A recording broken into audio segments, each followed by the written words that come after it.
Oh, gitu lagi. Why Oke, not? terima kasih. Bismillahirrahmanirrahim.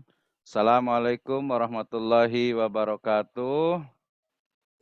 Waalaikumsalam warahmatullahi Waalaikumsalam wabarakatuh. warahmatullahi wabarakatuh. Waalaikumsalam warahmatullahi Alhamdulillahirrabbilalamin. wabarakatuh. Wassalatu wassalamu ala asrafil anbiya'i wal mursalin. Habibana wa nabiyana Muhammadin sallallahu alaihi wasallam wa ala alihi wa ashabihi wa man tabi'ahum bi ihsanin ila yaumiddin wa ba'd. Qala Allah Ta'ala fi kitabihil karim. A'udzu billahi minasyaitonir rajim. Bismillahirrahmanirrahim. Allahu nurus samawati wal ard. Masalu nurihi kamishkatin fiha misbah. Al misbahu fi zujajah. Az-zujajatu ka'annaha kaukabun durriyun yuqadu min syajaratin mubarakatin zaitunatin la syarqiyatin wala gharbiyatin yakadu zaituha yudhi'u walau lam tamsashu nar nurun ala nur yahdillahu linurihi may yasha wa yadribullahu al-amsala lin-nasi wallahu bikulli syai'in alim.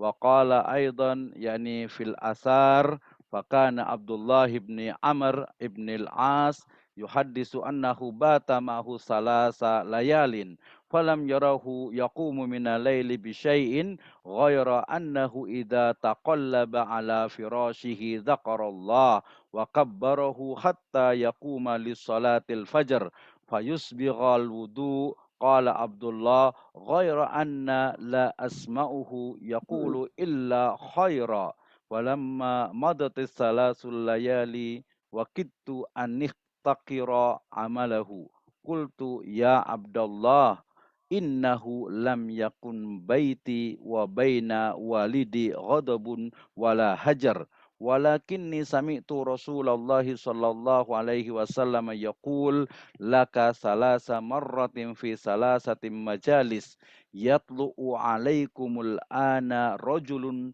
min ahlil jannah fattala'ta anta fi tilka salasi marrat fa aradtu an awiya ilaik fandura ma amaluka faqtadi bik walam araka ta'malu kabira amalin famal ladzi balagha bika ma qala Rasulullah sallallahu alaihi wasallam qala ma huwa illa ma ra'ait fansaraftu anhu falamma walaitu da'ani wa qala ma huwa illa ma ra'ait ghaira anni la ajidu fi nafsi ghillan li ahadin minal muslimin wala ahsiduhu ala ghairi aw ala khairi a'tahu Allahu iyyahu faqala lahu Abdullah ibn Amr hadhihi allati balagat bika wa hiya allati la nutiqu akhrajahu Ibnul Mubarak fi Zuhd war Raqaiq amma ba'd fa inna asdaqal hadits kitabullah wa khairal huda huda Nabi sallallahu alaihi wasallam. Alhamdulillah, syukur kepada Allah Subhanahu wa taala yang telah memberikan kepada kita kenikmatan iman, Islam dan juga ihsan. Kemudian salawat dan salam mari sama-sama kita panjatkan kepada junjungan alam Habibana wa Nabiyana Muhammadin sallallahu alaihi wasallam, kepada seluruh ahlul baitnya, para sahabatnya, serta orang-orang yang senantiasa mengikuti jejak sunnahnya hingga akhir zaman. Terima kasih untuk Ibu dan Bapak sekalian, seluruh peserta dari Riset Camp, ya program Pascasarjana Institut Agama Islam Syahid Bogor. Hari ini kita akan membahas terkait dengan bagaimana metode penelitian dengan data kualitatif, baik secara teoritis ataupun praktik.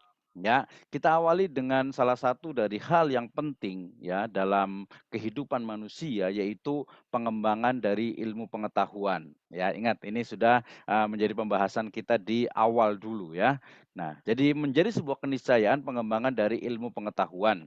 Nah, kemudian adanya ilmu pengetahuan itu tentu saja ya dilakukan ya dikembangkan karena adanya penelitian. Ya, karena adanya research and development, adanya penelitian dan juga pengembangannya. Nah, penguasaan terhadap riset metodologi dan juga bagaimana riset approach itu juga menjadi sebuah keniscayaan tentu saja ya. Nah, khususnya nanti bagi mahasiswa dan dosen ya yang memiliki kewajiban untuk melaksanakan sebuah penelitian. Bagi seorang mahasiswa tentu saja ini adalah sebagai awal saja ya, hanya sebagai latihan untuk dia berpikir logis, sistematis, dan juga empiris. Nah, berarti pemahaman yang masih dalam atau pemahaman ya yang mendalam terhadap riset metodologi ini menjadi sebuah keniscayaan. Oke, saya baru sampai di sini. Saya belum berbicara tentang Islamic Paradigm in Research. Itu insya Allah next session. Oke, nah dari sini kemudian kita akan bicara tentang bagaimana ya ternyata ilmu pengetahuan itu ya didasarkan kepada basic values dan juga basic philosophy. Ya, nah kemarin kita sudah bahas sedikit terkait dengan positivism dan juga post-positivism. Ya, bagaimana positivisme itu sangat mempengaruhi ilmu pengetahuan saat ini. Ya, salah satu dari karakter positivisme itu adalah adanya realitas tunggal, kebenaran yang satu. Ya, atau mungkin bisa dikatakan bukan kebenaran, tapi ya satu reality, ya kebenaran yang didasarkan kepada realitas, ya yang sifatnya itu tunggal. Sedangkan post-positivisme, dia menganggap bukan hanya itu. Nah, ini kita sudah lewat bicara tentang paradigma antara positivisme dengan post-positivisme. Oke, next berikutnya. Ya, ketika bicara tentang post-positivisme, tentu saja di sana muncul apa yang disebut dengan kualitatif. Ya, apa yang disebut dengan apa?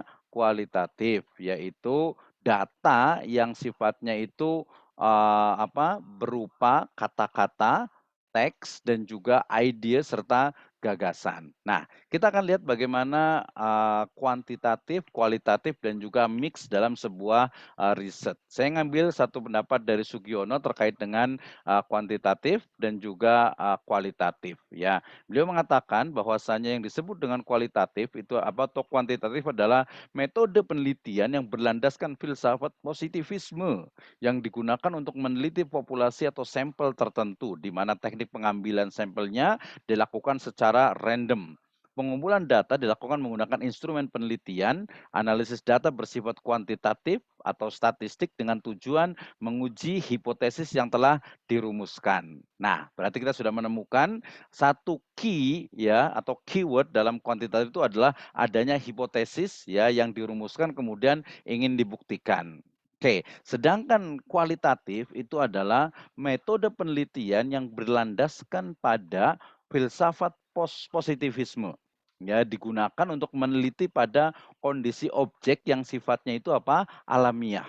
Di mana peneliti adalah sebagai instrumen kunci. Ingat, ya peneliti ya adalah instrumen kunci. Ya, teknik pengumpulan data dilakukan dengan triangulasi atau gabungan. Nah, nanti triangulasi sendiri bisa menjadi sebuah tool dalam analyze our research ya.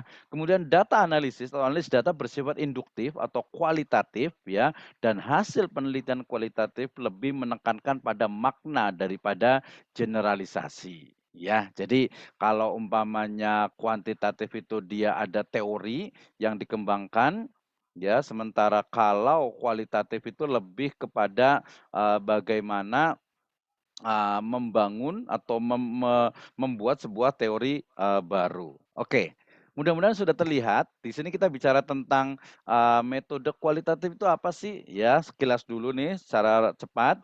Anselm Strauss mengatakan bahwa jenis penelitian yang temuan-temuannya tidak diperoleh melalui prosedur statistik atau bentuk hitungan lainnya. Ya, ini nanti bukan berarti tanpa angka karena kualitatif juga mengenal angka. Kemudian Jam'an juga mengatakan bahwa kualitatif adalah penelitian yang menekankan pada quality ya atau hal yang terpenting dari sifat suatu barang atau jasa. Quantity kuantitatif, quality kualitatif ya, memiliki akar kata yang sama. Sedangkan Imam Gunawan mengatakan penelitian kualitatif adalah penelitian yang tidak dimulai dari teori yang telah dipersiapkan sebelumnya, tetapi dimulai dari lapangan berdasarkan lingkungan alami. Nah, dari sini kita menemukan bahwa metode atau data kuantitatif dia lebih kepada yang disebut dengan metode ilmiah, sedangkan kualitatif dia lebih sifatnya adalah alamiah. Dekat nih ya antara kuantitatif itu ilmiah, kemudian kualitatif itu alamiah.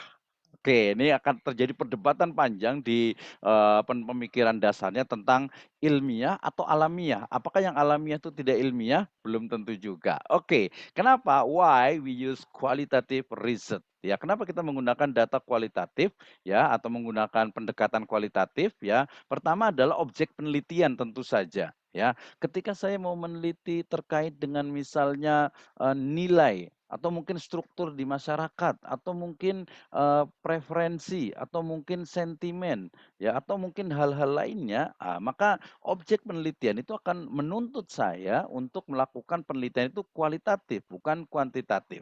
Ya, sehingga kemudian wajar ketika apalagi nanti kalau dalam expert saya di bidang Islamic Economic and Business, maka ketika saya ingin bicara tentang norma, ya kalau dalam ilmu hukum nanti disebut dengan normative legal studies, ya atau studi hukum norma, maka normatif yang Islamik gitu, Islamic belief atau Islamic values itu akan selalu dibawa sehingga ini ya nggak bisa kalau menggunakan kuantitatif gitu ya. Oke, yang kedua adalah sifat penelitian yang fokus pada kualitas. Tadi saya sebutkan kuantitatif, quantity, kualitatif itu adalah quality atau kualitas. Sehingga memang lebih kepada nilai yang ada di dalamnya atau kualitasnya. Oke, kemudian juga paradigma yang digunakan tentu saya tadi adalah post positivisme ya. Nah, peneliti biasanya kenapa memilih kualitatif karena memang tidak menguasai dari statistik gitu ya. Walaupun statistik itu bukan sesuatu yang ditakuti karena ya pasti kita akan melihat ini mau yang mana nih penelitiannya apa ya. Statistik juga gampang apalagi sekarang dengan adanya berbagai aplikasi, berbagai software ya untuk statistik dan sebagainya, SPS dan sebagainya itu sangat mungkin sekali. Nah, kemudian kenapa juga harus kualitatif? Yang terakhir itu adalah mencari makna objektif ya dan sifatnya itu subjektif. Jadi maknanya itu mencari nilai itu objektif, tapi sifatnya itu nanti subjektif karena memang tidak lepas dari peran peneliti. Oke.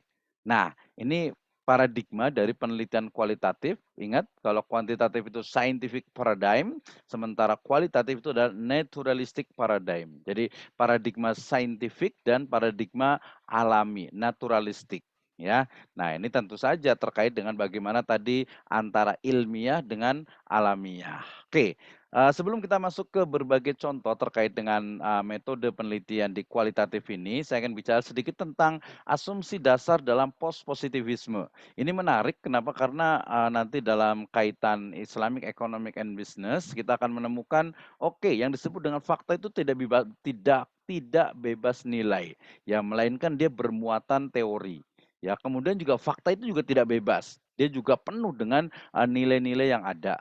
Ya, kemudian juga sifat dari kualitatif ini nanti adalah jama individual, di mana realitas manusia itu tidak tunggal, ya, dan itu bisa hanya diselesaikan atau bisa hanya dijelaskan oleh manusia itu sendiri atau dirinya sendiri, ya, menurut unit tindakan yang bersangkutan. Ini saya ambil dari Lincoln Guba dalam Glaser. Oke, ini post positivisme. Beberapa tokohnya. Kenapa? Karena dari kalangan madhabnya Frankfurt ya di sana ya mereka Thomas itu mengatakan bahwasanya sebuah kebenaran itu dia nggak bisa hanya dari satu perspektif saja ya X1, X1, X2, X3 terhadap Y, terhadap Y. Bukan hanya itu, tetapi banyak yang lain terutama nanti dari kalangan ilmu-ilmu atau ilmuwan di bidang sosial atau humaniora. Nah, argumentasi itu apa? Argumentasi mereka itu apa? Bahwa perbedaan ilmu alam dan manusia ya tindakan manusia itu tidak bisa diprediksi ya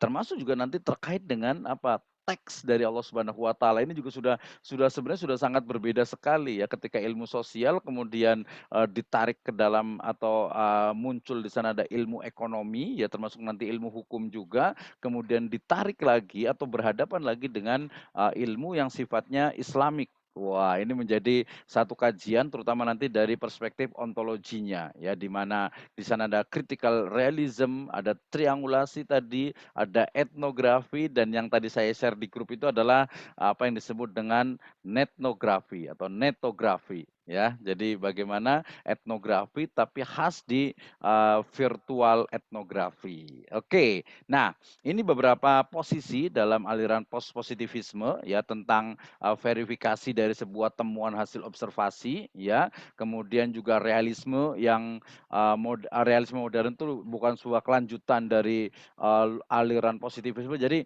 walaupun kata-katanya adalah post positivisme, tetapi dia adalah bukan kelanjutan, tapi justru kritik terhadap positivisme itu sendiri ya. Jadi bukan kelanjutannya. Oke, ini agak panjang. Nah, ini kita akan bicara begini. Jadi dalam penelitian kualitatif ini minimal itu ada 2. Nanti yang Islam belum saya masukkan karena di next session insyaallah ya. Nah, di sini saya lihat ada 2 ya. Pertama adalah kualitatif atau data kualitatif atau okelah kita menggunakan istilah lebih mudah ya walaupun debatable. Metode penelitian kualitatif itu biasanya ada 2 sifat. Pertama adalah interaktif ya. Yang kedua adalah non interaktif. Ya, interaktif itu berarti bicara tentang interaksi ya antara subjek ya dengan objek ya antara peneliti dengan objek peneliti. Apa yang disebut kalau Prof. Sri Amisa mengatakan antara peneliti dengan tineliti ya, antara petinju dengan tinenju. Wah, itu dalam bahasa Indonesia tuh. Jadi antara interaksi di sini antara peneliti dengan tineliti. Misalnya kita bicara tentang etnografi, bicara tentang fenomenologi, bicara tentang case study, bicara tentang grounded theory dan juga studi kritis. Nah, di sini kita menemukan selain ini nanti ada etnometodologi juga gitu. Kemudian juga ada apa yang sifatnya itu history tapi yang masih living history di sana juga muncul. Artinya di sana memang tidak subjek itu artinya peneliti itu dia tidak bisa lepas dari tineliti ya. Peneliti dia akan melakukan interaksi dengan tineliti karena tineliti itulah objek dari peneliti. Nah, sedangkan yang sifatnya non interaktif ini adalah biasanya itu lebih kepada konsep analisis ya atau teori-teori analisis dari konsep-konsep yang sudah ada. Wah, ini akan sangat banyak sekali termasuk juga analisis history, kemudian juga analisis kemudian yang disebut dengan studi pustaka gitu ya. Kemudian juga termasuk nanti yang insya Allah akan dijelaskan oleh Ukhti Aisyah yaitu terkait dengan bibliometrik, kemudian juga riset sentimen, kemudian juga ada ANP dan juga bibliometrik dan lain sebagainya. Oke, saya akan ini beberapa jenis penelitian kualitatif. Wah, ini kayaknya mungkin next insya Allah kita boleh lebih detail satu-satu ya.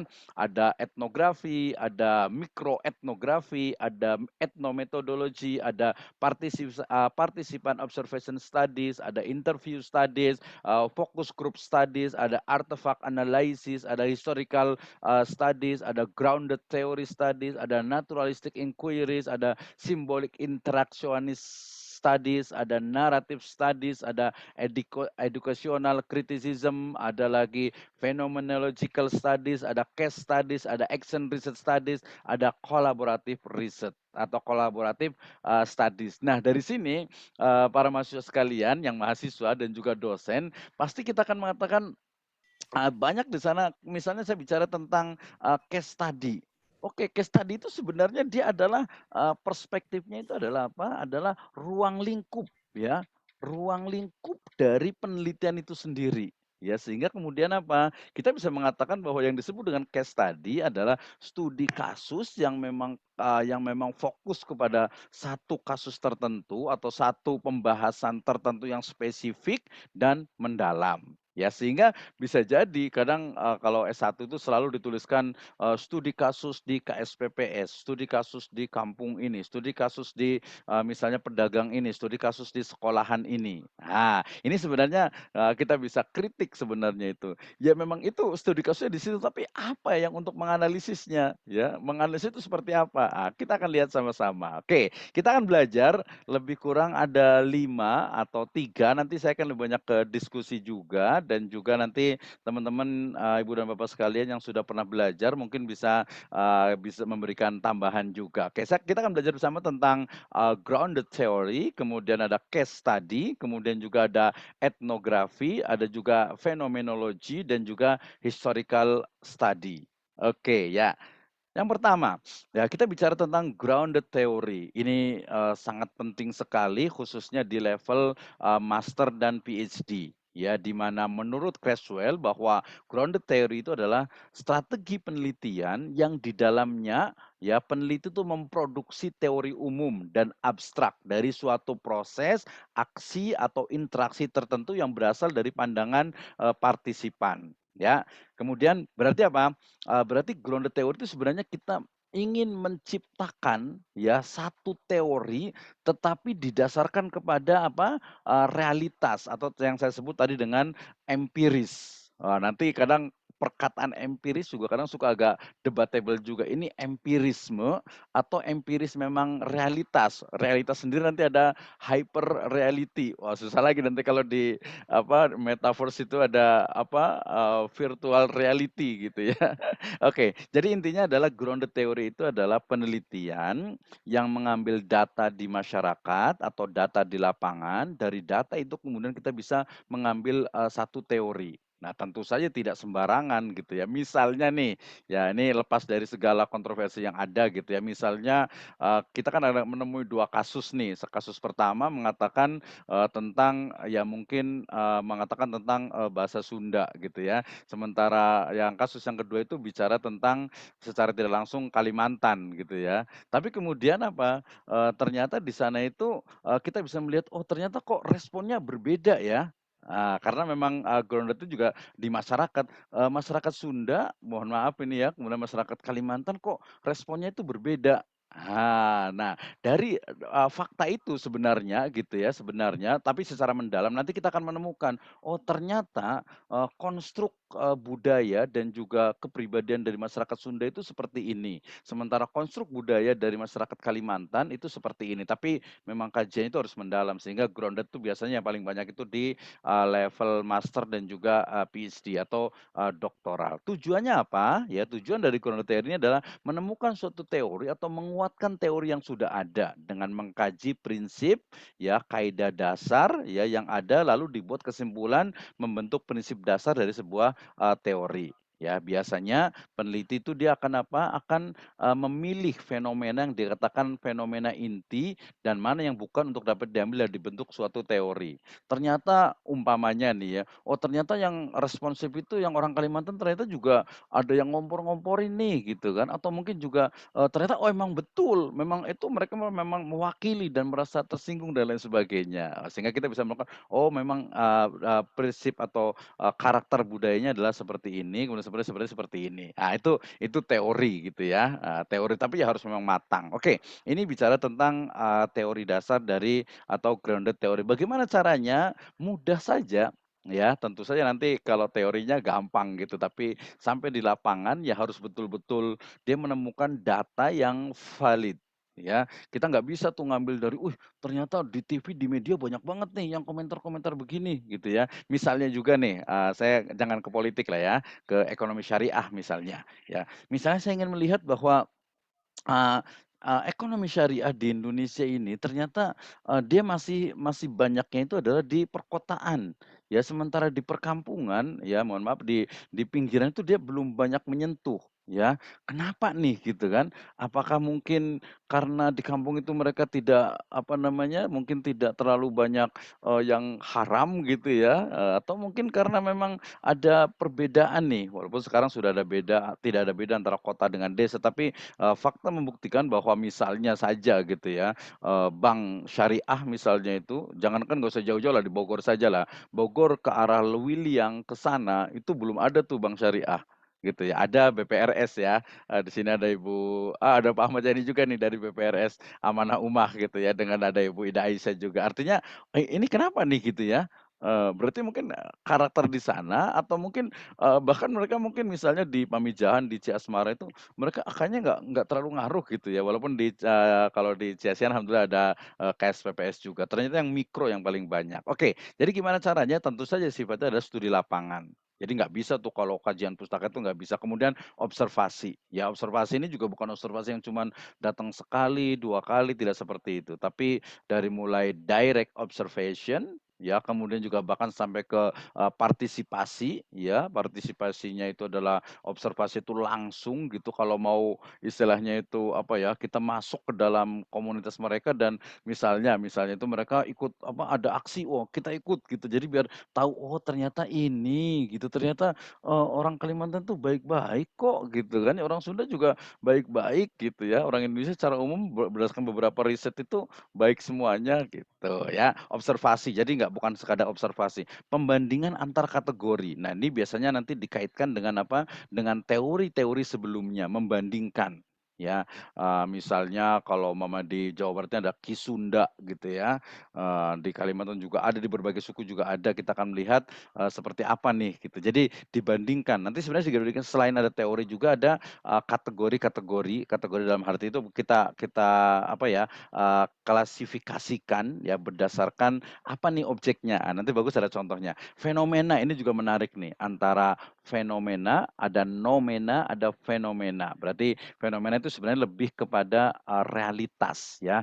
Realitas sendiri kadang susah juga ya, jadi intinya adalah memang sesuatu yang terjadi atau sesuatu yang memang betul-betul memang itu datanya gitu, memang itu faktanya gitu, nggak bisa ditutup-tutupi gitu. Jadi misalnya kita lihat, apa ya, kita lihat misalnya fenomena tentang, mungkin apa ya, terkait dengan, bank syariah gitu ya, terkait juga mungkin ada masyarakat tertentu dan sebagainya banyak gitu ya. Jadi, fenomena itu menjadi, langkah dalam kita melihat fenomena yang benar itu seperti apa, bagaimana caranya? Kita lihat.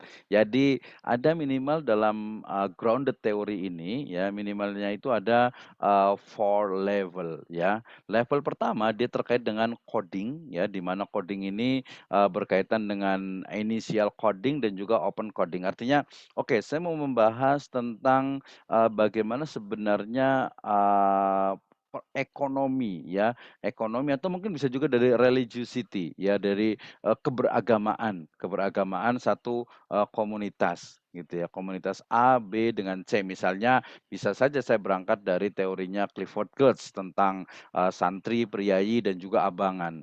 Ya dalam konteks sekarang apakah itu masih relevan? Ya kita lihat ya di masyarakat itu ada basic-nya, ada apa, ada datanya, ada dasar ketika kita akan mengeluarkan sebuah, data. Nah, dari situ dari mulai open coding, kemudian inisial, kemudian nanti akan fokus kepada, coding artinya pengkodean dari, masing-masing fakta, data, realita yang nanti diambil dari observasi, nanti pasti ada juga interview, wawancara gitu ya, pilihan untuk narasumber dan seterusnya. Termasuk juga kategori development, artinya, pengembangan dari, kategori yang ada.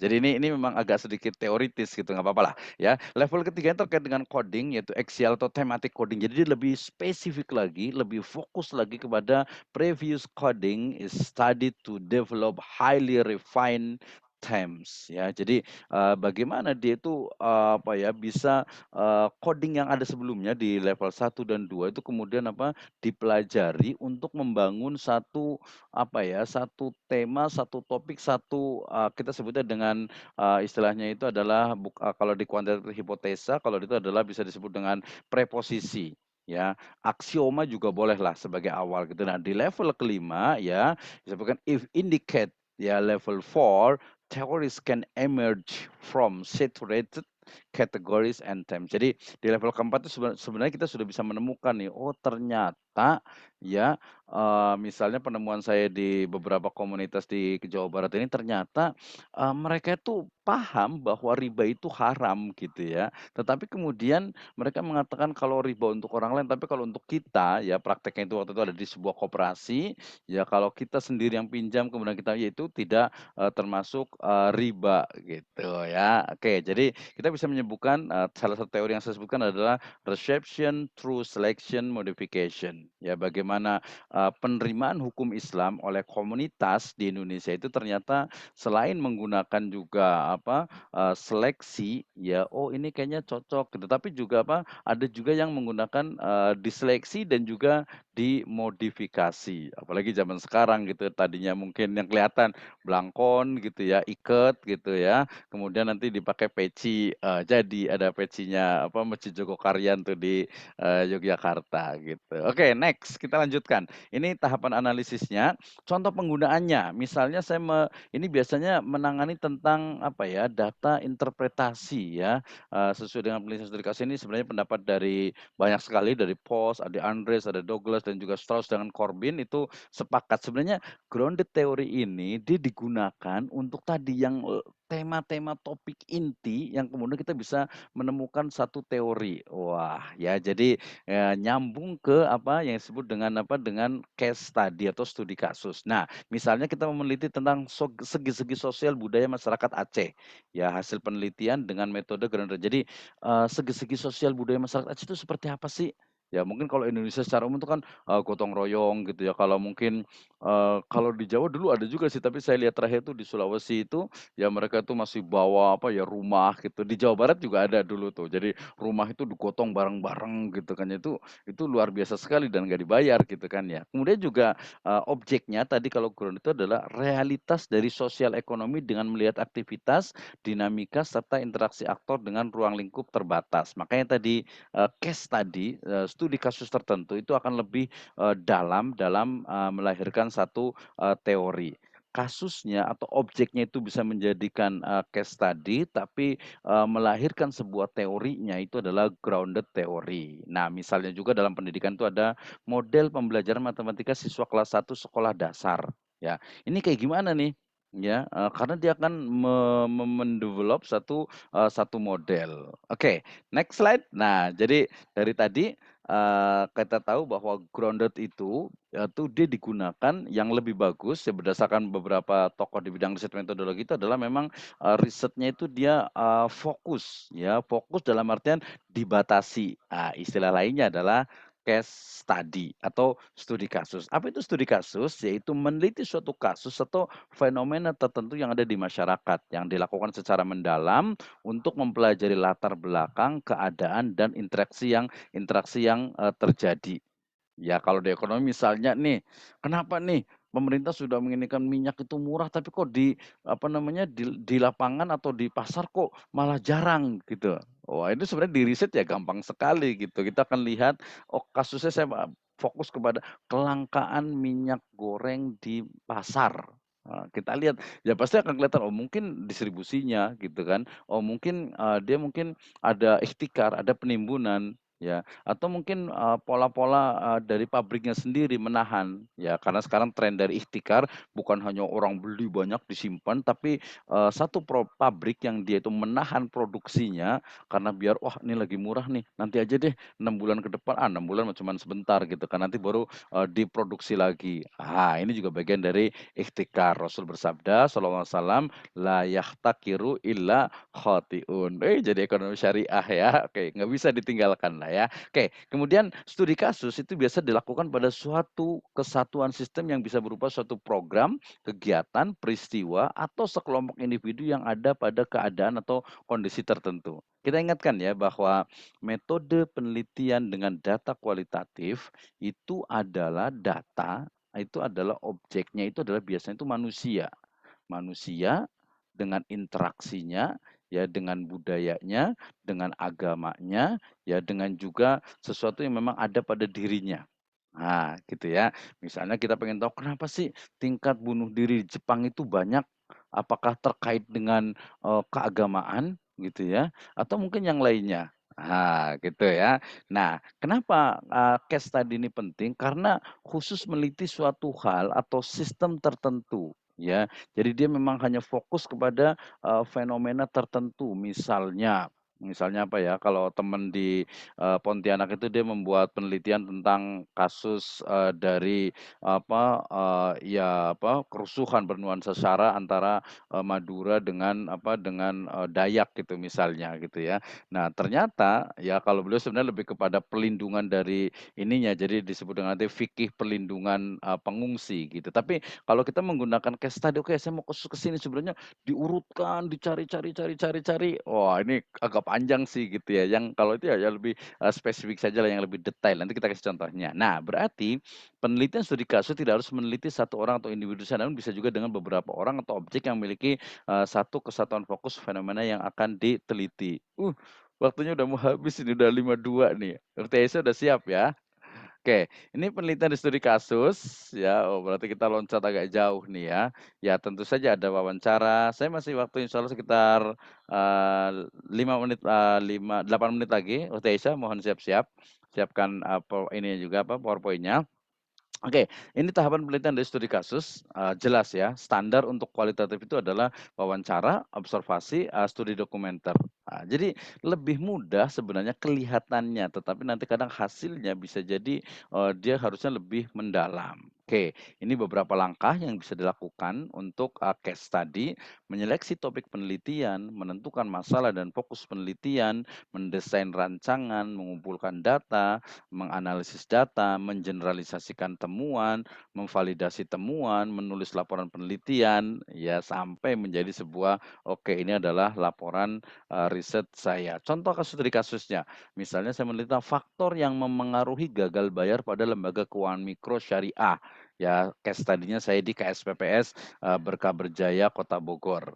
Oke, saya hanya pengen tahu kenapa sih ya sampai satu lembaga keuangan kemudian kok sampai dikejar-kejar apa namanya, nasabahnya, sampai dimasukin ke koran gitu ya, sampai kemudian dibawa apa, nasabah itu bawa-bawa golok gitu sampai ke polisi dan sebagainya. Ada apa nih gitu ya, jadi, fokus faktor yang memengaruhi gagal bayar. Ya jadi ini memang, panjang juga ceritanya, tapi karena hanya satu KSPPS dan orang-orang tertentu yang, apa, kita wawancara sehingga, dapat. Kemudian misalnya lagi juga analisis hukum Islam terhadap jual beli pesanan, ini juga case study-nya di, konveksi Solo, Solo Raya Surakarta. Jadi dia hanya, apa, kasusnya studi case study-nya itu adalah di, pengusaha konveksinya itu, ya pengusaha dari konveksi.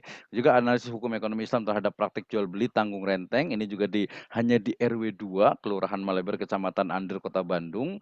Kemudian juga ada pertumbuhan ekonomi Islam di Indonesia studi kasus perkembangan keuangan komersial syariah dan juga keuangan sosial syariah. Jadi, dia memang, batasannya. Jadi, case study atau studi kasus sebenarnya, lebih kepada objek dari, penelitian itu. Ya jadi objek penelitiannya, oke saya mau fokus ini saja, oke sudah, tapi, cara menganalisisnya bagaimana? Kita bisa menggunakan etnografi ya, tadi yang terbetul netnografi gitu ya. Ini beberapa jenis etnografi, kemudian ada fenomenologi, ya lebih detail lagi, kemudian ada historical studies ya, bagaimana, saya pengen tahu sebenarnya, saya pernah baca beberapa ini dari bukunya Halwani Mikrob tentang, perekonomian dari Kesultanan Banten. Wah, saya paling suka sejarah ini. Terakhir saya lihat apa, filmnya Sultan Agung, sedih-sedih banget gitu ya. Bagaimana ekonomi Sultan Agung, bagaimana Sultan Agung kemudian ya memilih akhirnya kemudian tidak mengorbankan rakyatnya, walaupun awalnya mengorbankan rakyatnya. Ini cerita Sultan Agung ini karena terkait dengan Jawa Tengah dengan, Jawa Barat. Tapi kita karena ekonominya bisa ekonominya, politiknya juga, ekonominya juga termasuk, sistem intelijennya, ya politik dan lain sebagainya itu luar biasa sekali. Di historical approach ini banyak, kemudian ini cara sumber datanya, kemudian juga, dokumen study atau kemudian disebut dengan studi pustaka, ini juga terkait dengan, bagaimana buku-buku yang ada, ya kemudian juga natural observation, jadi observasi secara alami, ini biasanya terkait dengan, bagaimana sebenarnya satu peristiwa itu betul-betul memang, terlihat atau mungkin memang, nampak dan dihasilkan dari natural observation. Misalnya, Ya kalau kita pengen tahu pedagang jujur atau tidak, jangan kita duduk di sana gitu ya, tapi, mungkin kita bisa menyamar gitu ya, karena banyak tuh apa yang nyamar-nyamar gitu ya. Tapi kalau niatnya baik gitu ya, ya mungkin masih diperbolehkan gitu. Tapi kalau prank-prank itu ya, nggak benar gitu ya. Jadi kita penelitian ingin melihat seperti apa sebenarnya gitu. Ini masuk ke natural observation, ini cara pengumpulan datanya. Ada juga penelitian yang sifatnya itu naratif ya. Jadi dia biasanya itu, untuk sebuah cerita yang dia memang, kronologis gitu ya. Jadi sifatnya naratif dan ini penting biasanya terkait dengan, sejarah juga bisa menggunakan lebih kepada pemaparan dari, data yang ada. Nah, ada juga action research, wah ini menarik sekali terkait dengan penelitian tindakan, ya bagaimana orientasinya dalam manfaat praktis, nanti ada contoh-contohnya, ini, prosedurnya, kemudian juga ada tadi, PAR, action research ya, kemudian ini beberapa tahapannya, wah ini saya. Oke, terima kasih, itu dari saya dan kita bisa diskusi lebih banyak lagi terkait dengan, metode penelitian dan juga, khususnya di, kualitatif. Kita akan lanjutkan ke pemateri yang kedua. Ukhti Aisyah apakah sudah siap? Ya, siap insya Allah. Oke, waktunya, sekitar 20 sampai 25 menit. Ya, Ya, saya silahkan bisa share screen sebentar saya akan jadikan co-host. Ya, oke. silahkan. Bismillahirrahmanirrahim. Assalamualaikum warahmatullahi wabarakatuh. Alhamdulillahirrahmanirrahim. Wabarakatuh. Wassalatu wassalamu ala asyrafil anbiya'i wal mursalin wa ala alihi wa ashabihi wa man tabi'ahum bi ihsanin ila yaumiddin amma ba'd. Alhamdulillah, terima kasih kepada Dr. Misno dan semua partisipan yang hadir di sini. Sebetulnya yang tadi dijelaskan oleh Dr. Misno sudah menggambarkan semua secara umum gitu ya. Tapi di sini saya ingin memberikan beberapa jenis penelitian yang sering Aisyah lakukan dan Aisyah rekomendasikan juga karena Aisyah pribadi dulu pas kuliah dan juga saat ini sekarang di salah satu lembaga riset ekonomi syariah banyak mempelajari beberapa jenis metode penelitian dan dari sekian banyak metode penelitian yang kita pelajari ada beberapa yang memang Aisyah rekomendasikan untuk kita gunakan karena pertama selain cepat digunakan mudah juga dan kita bisa pakai software yang gratis. Dan karena sifatnya ini, beberapa metode ini yang mau saya rekomendasikan, ada sekitar 1, 2, 3, 4, 5. Ada 5 metode yang mau saya rekomendasikan.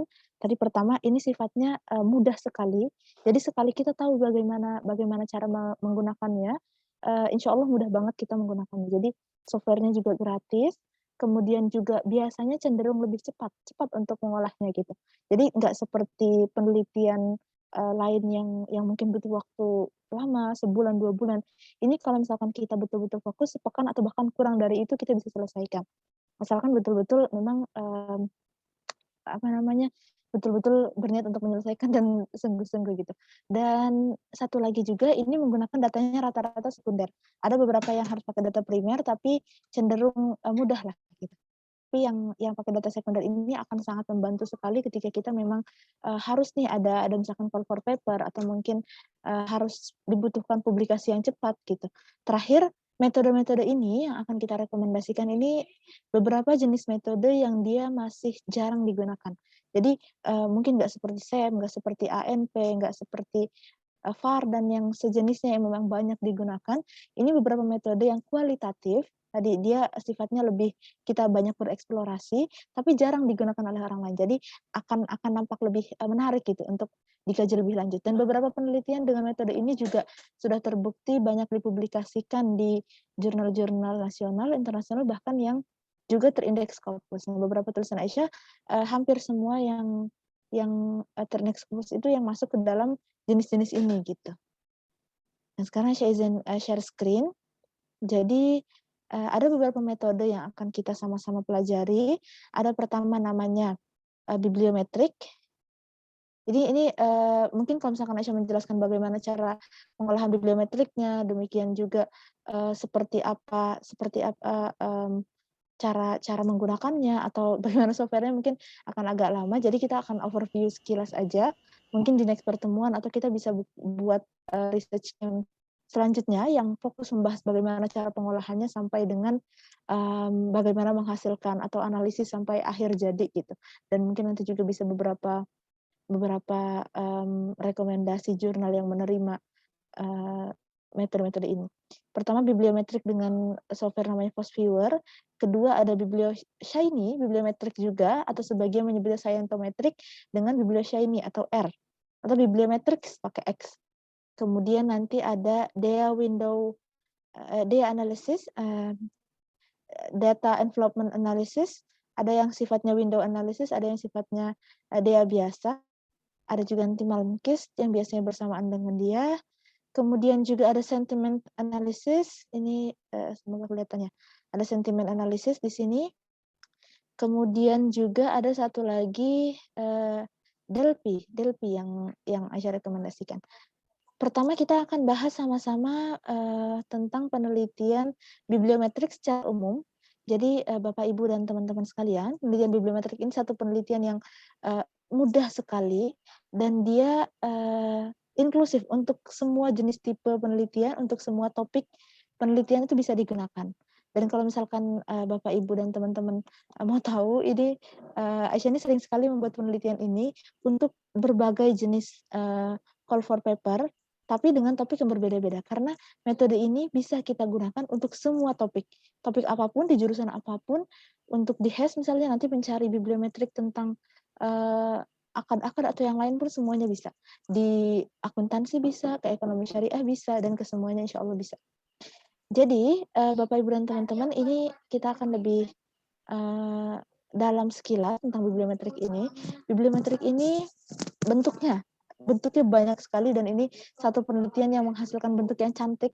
Jadi menarik sekali untuk kita bahas, menarik sekali untuk kita tampilkan gitu ketika dalam call for paper atau mungkin untuk publikasi dan lain sebagainya. Ini salah satu bentuknya seperti ini. Jadi tentang bibliometrik research ini, kita ke next slide. Ini hampir semua bentuk-bentuk atau gambar-gambar yang saya tampilkan dalam PPT adalah bentuk bibliometrik. Banyak sekali tipenya, banyak sekali bentuknya. Jadi kita akan bahas what is bibliometric research. Jadi bibliometric research itu seperti apa? Apa itu bibliometrik? Kenapa namanya bibliometrik? Kenapa seperti bibliografi gitu ya? Kesannya seperti bibliografi yang artinya daftar pustaka. Jadi Bapak Ibu dan teman-teman, bibliometric is the application of quantitative analysis and statistics to publications. Bibliometric is used in research performance evaluation. Intinya bibliometrik ini dia menggabungkan penelitian menganalisis secara kuantitatif dan menggunakan statistik-statistik tertentu yang berusaha untuk mengkaji bagaimana perkembangan tren dari sebuah publikasi, dari sebuah tema, kalau misalkan kita mau fokus ke tema tertentu ya. Jadi bibliometrik ini dia berusaha untuk menampilkan, mengolah data-data, mengolah kuantitas dari segi jurnal-jurnal ilmiah dan dengan menggunakan statistik yang sudah sebenarnya tercantum dalam softwarenya untuk melihat bagaimana perkembangan tren dari publikasi suatu penelitian. Kurang lebih seperti itu. Jadi kita ingin melihat tren perkembangan, kita ingin melihat bagaimana proyeksi ke depannya juga dan yang di masa lalu juga dalam publikasi jurnal ilmiah tentang satu topik. Contohnya kalau misalkan tadi kita melihat gambar-gambar di awal ya, kita melihat kata kunci nih di sini. Kata kuncinya seperti apa? Apa aja kata kunci yang banyak berkaitan dengan satu topik ini? Oh, ada Islamic, oh di sini ada contemporary, oh di sini ada framework dan lain sebagainya. Nanti cara bacanya juga khusus sebenarnya. Tapi ini berarti kita melihat kata kunci dalam satu topik gitu ya. Terus misalkan yang kedua ini gambarnya apa sih? Ini gambarnya menunjukkan nama-nama jurnal. Oke, berarti kita ingin mengidentifikasi jurnal-jurnal tertentu yang membahas satu topik. Jadi nanti kunci utamanya kita tentukan dulu apa tema yang mau kita cari tahu. Kemudian kalau di sini ini juga ada yang bentuknya warna-warni ini juga merupakan keyword bibliometrik, namanya nanti keyword. Dan di sini ada jurnal, bibliometric journal. Dan bibliometrik ini digunakan untuk melihat bagaimana performance. Kita mengevaluasi performance dari suatu penelitian. Inti utamanya sebenarnya seperti itu, sesederhana itu. Kita jadi seperti sedang membuat literatur review lah kurang lebih. Kita mengulas literatur-literatur yang ada untuk melihat bagaimana perkembangannya. perkembangan dari sisi kata kunci, dari sisi jurnal, nanti negara juga bisa, penulis juga bisa, institusi, dan lain sebagainya. Selanjutnya, why do we conduct bibliometric research? Kenapa kita menggunakan kita melakukan penelitian bibliometrik? Apa sih urgensinya? Ini menurut Thomson Reuters, beberapa poin-poinnya di sini. Jadi pertama untuk acquire research funding, tentunya untuk mendapatkan fundingnya ini kita ingin melihat satu gambaran baru yang itu bisa memberikan kontribusi untuk pihak-pihak tertentu. Jadi ada pihak-pihak tertentu yang membutuhkan bagaimana sih membutuhkan informasi tentang bagaimana perkembangan penelitian ini gitu.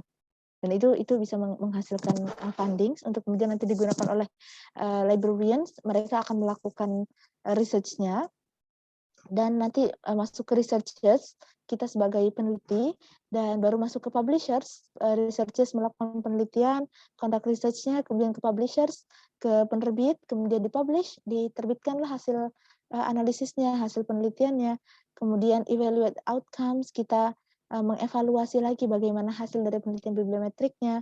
Kemudian nanti di sini ada promote research accomplishment, jadi kita berusaha untuk mempromosikan hasil-hasil dari penelitian kita untuk nanti masuk ke administrators dan mulai lagi dari awal. Jadi intinya secara umum kalau misalkan kenapa kita melakukan ini bermanfaat untuk banyak pihak. Pertama librarians, terutama ini memang banyak digunakan sebagai satu metode di dalam dunia kepustakaan dan juga bibliometrik ini banyak digunakan untuk penelitian dasar sebelum melakukan sebuah penelitian besar gitu. Kalau misalkan waktu itu Aisyah saat membuat skripsi, diminta oleh dosen pembimbing untuk membuat bibliometrik dulu tentang topik yang ingin dibahas. Karena dari situ kita jadi bisa melihat gambaran besarnya. Gitu. Jadi dari sini akan sangat bermanfaat sekali untuk juga website-website indexing seperti mungkin Scopus, seperti mungkin Google Scholar, mereka juga sebenarnya konsepnya sama dengan bibliometrik ini. Ingin melihat bagaimana perkembangan tahunan, kadang-kadang bagaimana kalau misalkan dari segi dibuat grafik gitu ya, bagaimana apakah tahun ini siapa yang paling banyak nih, siapa yang perkembangannya paling pesat dari segi jumlah publikasi dan lain sebagainya. Juga untuk researchers bermanfaat untuk kita, untuk publishers juga mereka jadi dapat tulisan-tulisan yang memang bisa memberikan banyak manfaat. Department chairs-nya juga bagi kalau misalkan kita di kampus berarti bagi pihak-pihak kampusnya, administrators-nya juga. Kemudian ini ada bibliometric equation for post viewer. Nah, bibliometrik ini sebetulnya banyak sekali jenis software-nya, tapi yang paling mudah digunakan dan paling sederhana, paling simple juga gratis, ada namanya post viewer. Dan the idea of bibliometric is to minimize the weighted sum of the squares of the distance between all pairs of items.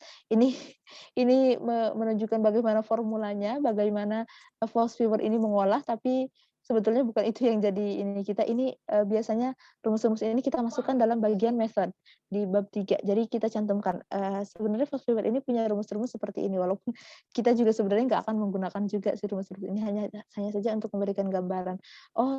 Post viewer ini memang mengolah statistik tertentu dengan ada rumus-rumus tertentu. Kemudian kalau tadi kita berbicara bahwa bibliometrik ini berusaha untuk melihat bagaimana perkembangan literatur ilmiah dari sebuah topik tertentu, dari mana kita mendapatkan literatur ilmiahnya. Pertama, untuk database-nya, kita bisa dapat dari banyak tempat, dari banyak website. Salah satunya dari Google Scholar. Misalkan, ini manual sekali ketika kita berusaha untuk mencari, misalnya Aisyah suka topik tentang ekonomi masjid. Aisyah cari di Google Scholar, download sebanyak-banyaknya paper-paper yang berkaitan dengan ekonomi masjid. Tapi ekonomi masjid terlalu luas ya, mungkin bisa dibuat lebih spesifik lagi, atau misalkan wakaf SDGs di bagian environment misalnya. Jadi nanti jumlahnya nggak banyak gitu ya, nggak banyak, paling mungkin sekitar 60-100-an, di-download satu-satu untuk nanti jadi database kita. Atau pakai Scopus database. Biasanya kalau di Scopus ini sebenarnya nggak punya aksesnya, tapi ada rekan yang punya. Katanya di Scopus itu bisa menyediakan database khusus yang kalau kita download nanti udah ada tabel, isinya udah mungkin kayak publish and perish itu ya, judul, kemudian nama authors-nya, kemudian nama jurnalnya gitu. Jadi satu tabel yang isinya database. Atau ESI Web of Science, WOS ini Indonesia juga belum pernah menggunakan, atau Publish Paris Software, atau sebenarnya salah satu yang saya rekomendasikan juga ada satu namanya Dimension. Dimension itu gratis, mudah, dan open access sih, semua orang bisa pakai dan itu gampang banget. Jadi kita cuma tinggal download aja database-nya, kita masukin aja kata-kata yang ingin kita ingin cari. Misalnya tadi kalau Aisyah WACOF SDGs Environment itu kan kata-kata kuncinya, kita masukkan, nanti kita download database-nya. Namanya Dimension. Untuk softwarenya, bagaimana cara membuat sebuah hasil bibliometrik yang seperti ini? Ada banyak software yang bisa digunakan, misalnya SPSS, tapi saya nggak pernah gunakan, FastViewer, ini yang paling sering digunakan, Sidespace, tapi saya juga nggak pernah, dan terakhir RBiblioShiny, ini juga kadang saya gunakan. Iya, ini bentuknya ketika kita mau mencari sesuatu, dan biasanya kalau misalkan bibliometrik ini kita kolaborasikan juga dengan yang namanya meta analisis, kita juga mencari di Google Scholar, kita misalkan melihat bagaimana rujukannya nih. Ketika kita berusaha untuk mencari sesuatu, biasanya kita topik nih, satu rujukan, satu literatur tentang misalkan ekonomi masjid. Biasanya kita berusaha untuk mencari yang paling banyak yang dirujuk. Atau misalkan kita pengen tahu siapa sih penulis yang memang paling jadi leading authors dalam topik ini. Nah, kita bisa tahu itu semua dari bibliometrik. Kalau di scope database seperti ini, kita tahu jumlah citasinya dari sini, misalnya Web of Science dari sini. Saya juga nggak menggunakan Web of Science, jadi sebenarnya nggak terlalu familiar dengan bentuknya. Kemudian ini ada beberapa guidelines untuk melakukan penelitian bibliometrik. Pertama, dari sini kita harus tahu beberapa poin. Yang pertama, highly studied topic. Kita berusaha untuk mencari penelitian yang memang dia ini topiknya ini ramai dibicarakan. Karena waktu itu saya pernah melakukan penelitian bibliometrik ini untuk topik COVID-19 and Islamic Social Finance. Karena memang COVID-19 itu baru ya, sifatnya baru banget, baru ya 2-3 tahun yang lalu, itu sedikit sekali database yang bisa ditemukan. Jadi kita nggak bisa melihat literaturnya seperti apa, walaupun bisa cuma nggak banyak gitu, nggak variatif. Jadi kita berusaha untuk cari topik yang memang dia sudah banyak dicari supaya kita bisa melihat pemetaan yang lebih lebih inklusif gitu, lebih komprehensif juga. Kemudian yang kedua, basis reasoning-nya harus tepat. Kenapa kita mencari tahu tentang ini? Harus ada tujuannya, harus ada kenapanya gitu. Why-nya itu harus terasa dan harus memberikan kontribusi. Ini untuk siapa sih gitu? Siapa yang bisa menggunakan penelitian ini? Karena kan tadi ini penelitian hanya sebagai penelitian dasar, jadi harus tahu ini mau dikasih ke siapa gitu. Juga credible journals. Kalau misalkan kita nanti mau mempublikasi, pilih jurnal-jurnal kredibel yang memang paling bagus dalam mengkaji tentang ini. Karena beberapa jurnal ada yang mungkin tidak familiar dengan metode ini, akhirnya menolak gitu. Padahal sebetulnya ini metode yang bagus juga kalau misalkan di beberapa jurnal yang cocok untuk scoop-nya berkaitan dengan ini. Salah satu yang terbaik ada namanya Science Editing, dia jurnal dari Korea. Dia banyak meneliti tentang bibliometrik. Juga justification, kita harus bisa menjustifikasi dengan betul, cara bacanya juga harus betul, dan detail result. Resultnya nanti ketika kita menuliskan hasilnya harus betul-betul sejelas mungkin, sedetail mungkin. Kemudian ini untuk artikel outline, perlu diketahui bahwa untuk bibliometrik ini sebagian ada yang menggunakan literatur review, sebagian ada yang tidak menggunakan. Karena memang penelitian bibliometrik ini tadi isinya memang semuanya mengkaji literatur. Di bagian isinya pun kan di bagian nanti bab 4 atau bab 3-nya berarti ya resultnya ini akan fokus kepada bagaimana literatur itu gitu. Jadi sebenarnya literatur review-nya itu memang sepanjang penelitian dari awal sampai akhirnya isinya cuma mengkaji literatur. Jadi nggak perlu pakai literatur review. Walaupun untuk topik-topik tertentu boleh juga ditambahkan. Ini contoh beberapa bibliometric research yang sudah kami publikasikan. Kalau di Aisyah ini ada salah satunya di EJIF, European Journal of Islamic Finance, tentang COVID-19 and the role of halal food. Nanti kita lihat contoh hasilnya seperti apa. Ada juga yang menggunakan BiblioShiny, diterbitkan di University of Nebraska Lincoln.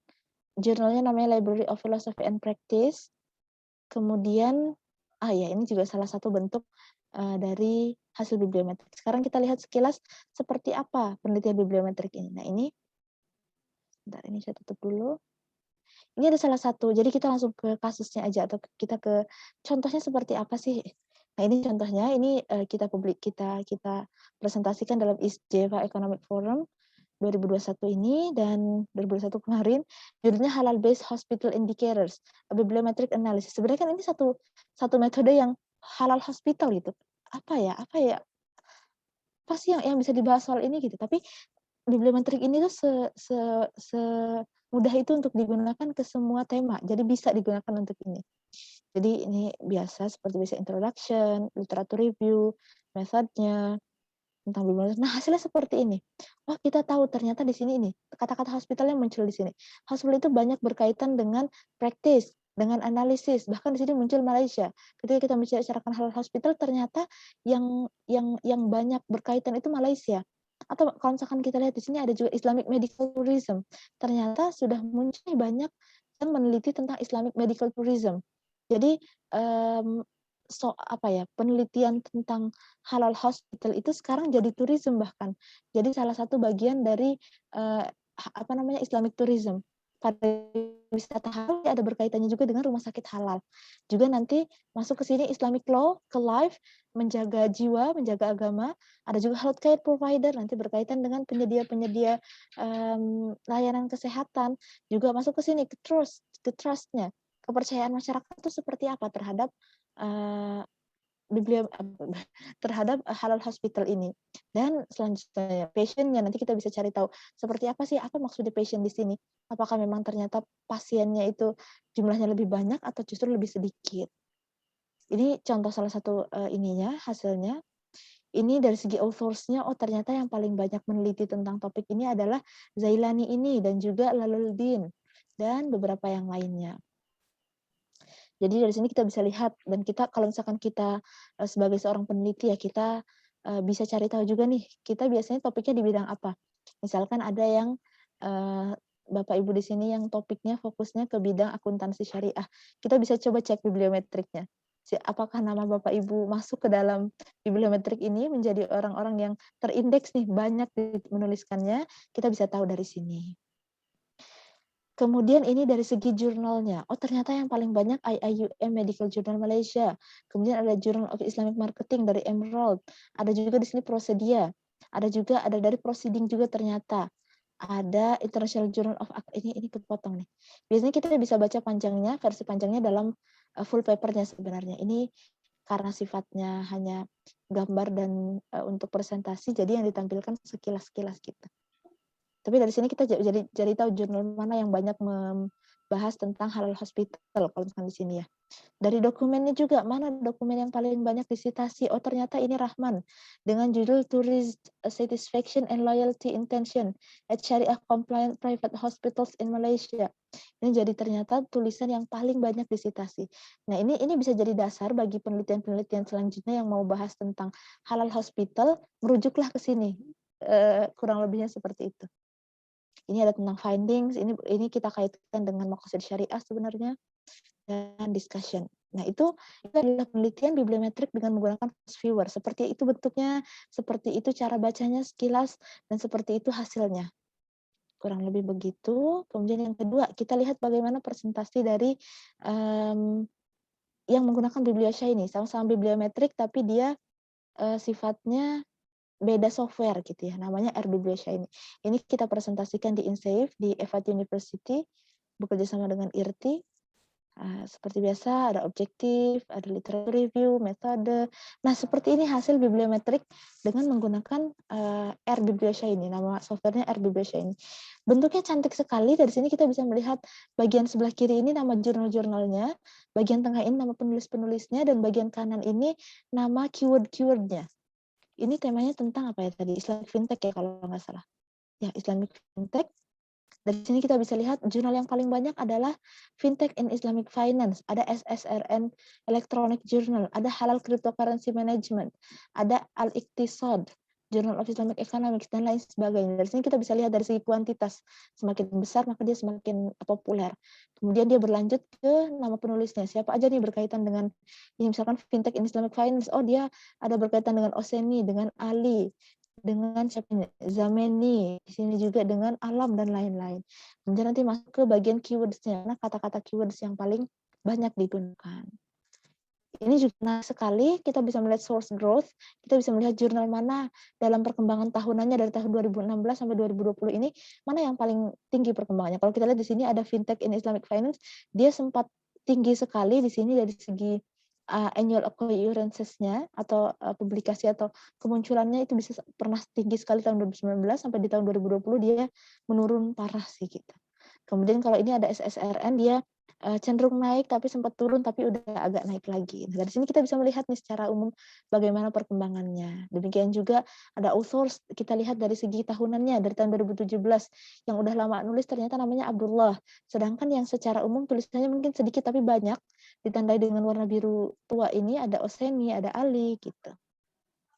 Ini namanya word cloud, kita bisa melihat secara umum bagaimana apa aja sih kata-kata yang paling populer, ada Islamic financial, finance, fintech, technology, banking, inclusion, digital banks, Indonesia, crowdfunding, dan lain sebagainya. Kemudian ini findings-nya, ini kita kaitkan dengan further research dan conclusion-nya. Seperti itu kurang lebih untuk penelitian bibliometrik juga dengan BioShiny namanya. Waktunya sebentar lagi kita lihat sekilas aja. Kemudian ada namanya DEA, Data Analysis. Dia penelitian yang mengkaji tentang efisiensi. Ini kita presentasikan dalam International Islamic Monetary Economics and Finance Conference. Sama biasa-biasa awalnya previous studies, data, pendekatan, input. Nah dari sini ini bentuknya agak blur sebenarnya. Tapi di sini kita berusaha untuk melihat bagaimana tingkat efektivitas. Kalau misalkan dikolaborasikan dengan Malmkis nanti bisa menghasilkan juga bagaimana tingkat produktivitas dari ini kita lagi cari Islamic Banks. Di Indonesia ada Bank Aceh Syariah, ada Bank Muamalat, ada Bank Syariah Mandiri yang sekarang jadi BSI, ada Maybank dan lain sebagainya. Dan kita lihat di sini yang paling besar ternyata diraih oleh Bank Syariah Mandiri dulu sebelum jadi BSI karena ini datanya sampai awal 2020 ya berarti belum BSI-nya juga belum lama beroperasi gitu. Ini nanti ada namanya window analysis, jadi kita bisa melihat perkembangan per window, jadi kita membandingkan beberapa tahun gitu ya, kita membandingkan perbandingan per tahunnya.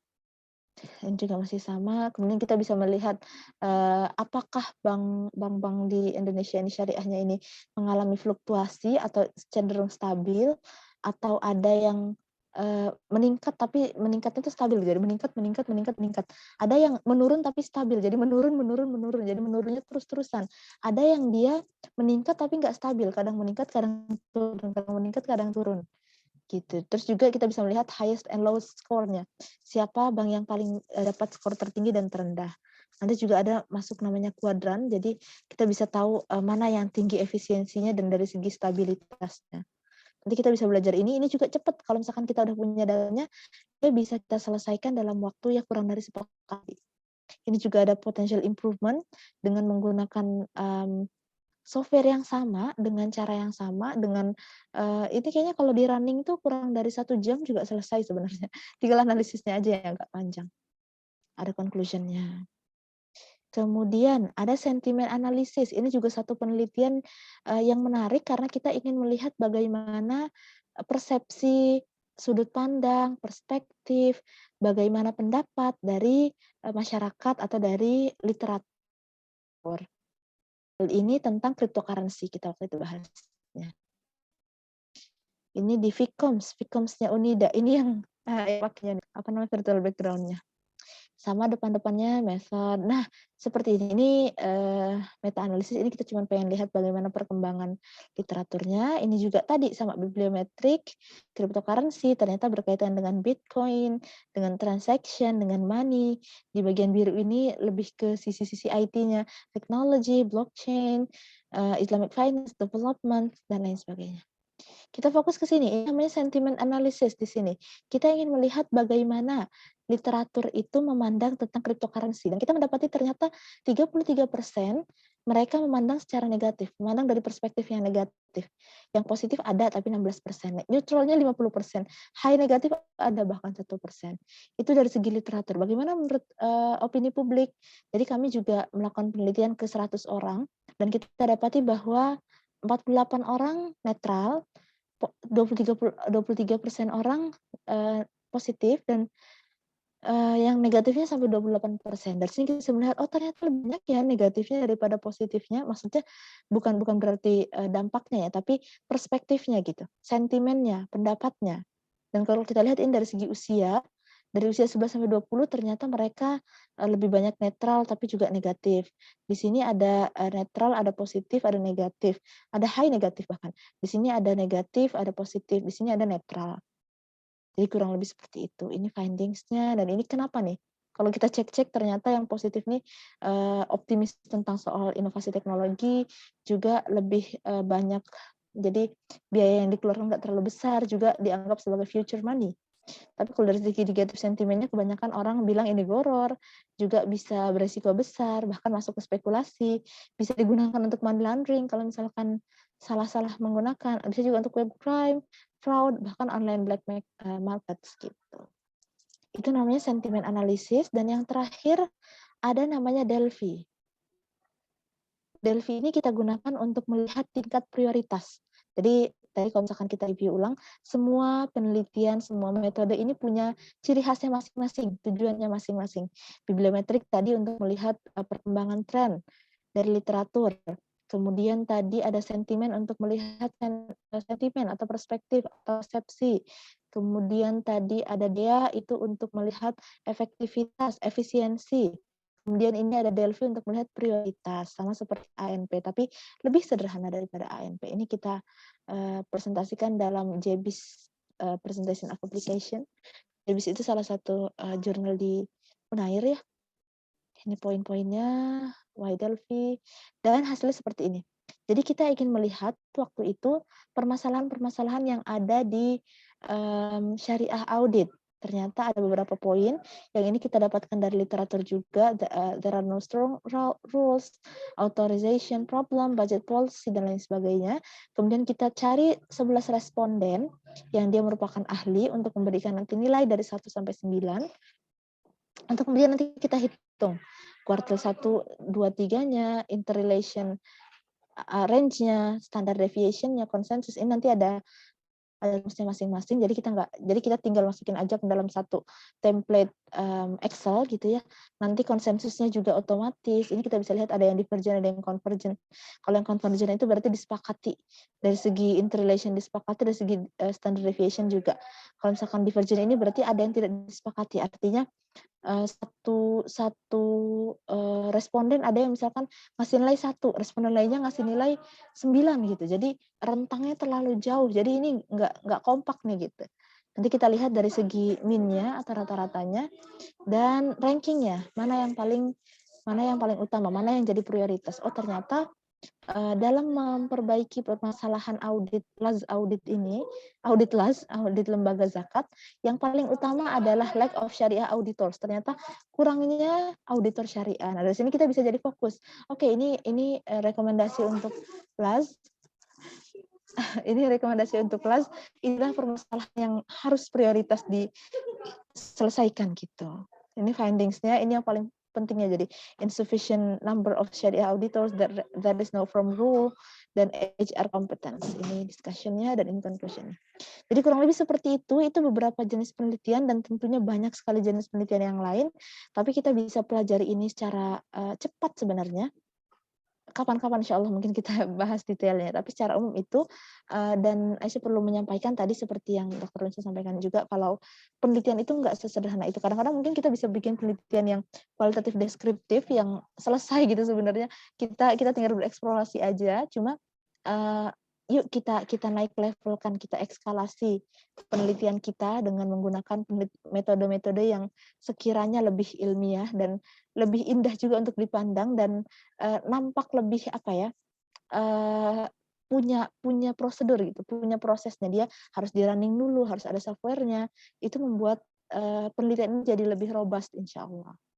Sebenarnya karena kalau misalkan kita mengandalkan hanya analisis kita, elaborasi kita biasanya khawatirnya ada yang memang nggak sekuat dari software. Kalau software kan karena memang udah ada formulanya, jadi cenderung insya Allah sama ya untuk semua orang. Sedangkan kalau misalkan cara kita memandang sesuatu bisa jadi setiap orang punya cara yang berbeda-beda. Kurang lebih seperti itu dari Aisyah.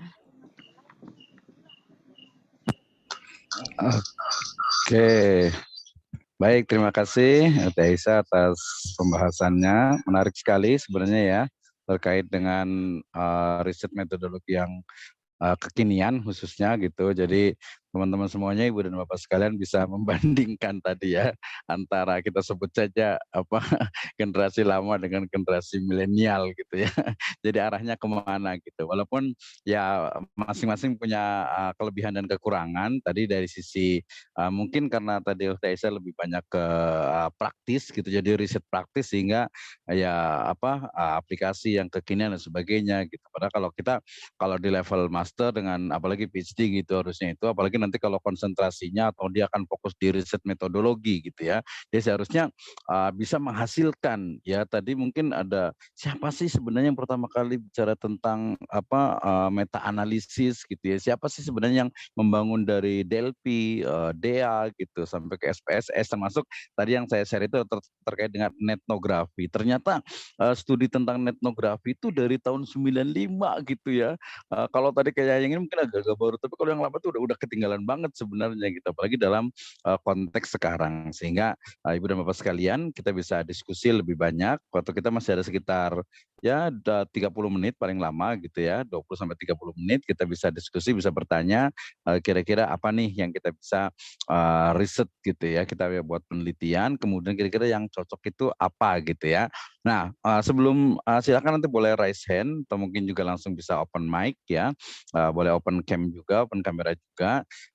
Kemarin yang nyambung ke ini nih, karena tadi saya kirimkan disertasinya Pak Abdul Aziz tuh ya, yang terkait dengan Milkul Yamin itu gitu ya. Jadi gini, jadi saya tulis sekilas sih tadi itu di grup ya, bahwa sebuah riset gitu ya, itu dianggap ilmiah dan dianggap memang konsisten dan berhasil ketika memang dia menggunakan apa yang dijadi landasan pemikirannya gitu ya.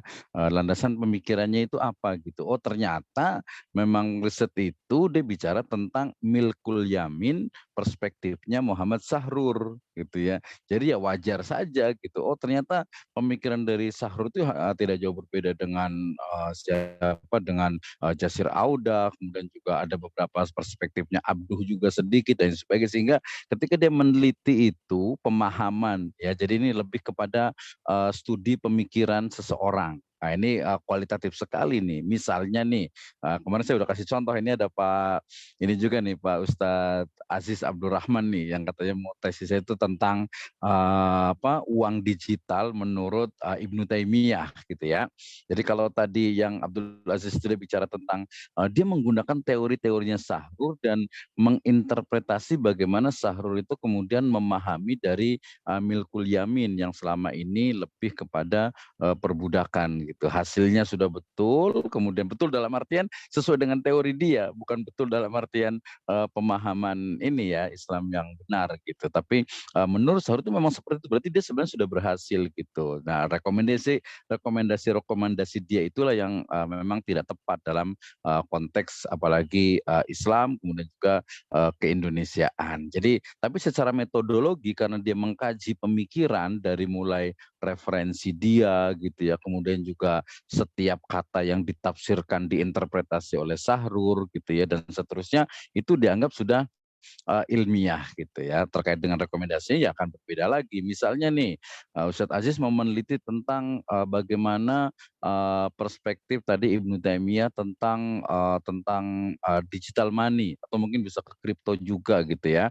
Digital money lah secara bentuk, kripto sebagai currency, sebagai alat tukar. Maka kita akan bicara tentang bagaimana pertama dari mulai datanya. Gak bisa kita ngambil hanya satu buku dari Ibnu Taimiyah, misalnya hanya bukunya tentang beliau tentang misalnya buku Al-Hizbah Al-Islamiyah gitu ya, atau mungkin Siyasah Asy'ariyah gitu, atau mungkin hanya Majmu' Fatawa gitu, apalagi dari terjemahannya gitu harus bahasa Arabnya, dan kita betul-betul detailkan, termasuk nanti murid-murid beliau yang menafsirkan dari perkataan beliau terkait dengan teori uang menurut Ibnu Taimiyah gitu. Jadi dari mulai datanya harus valid, kevalidannya itu terbukti dengan sumber, termasuk juga nanti syarah dari beberapa pendapat-pendapat yang memang mengartikan, menerjemahkan, menginterpretasi dari pendapat Ibnu Taimiyah. Setelah itu baru nanti kontekstualisasinya ketika dia mengambil makna, ya baik sisi linguistik, bahasa, atau mungkin dari sisi background latar waktu itu dan seterusnya, itu nanti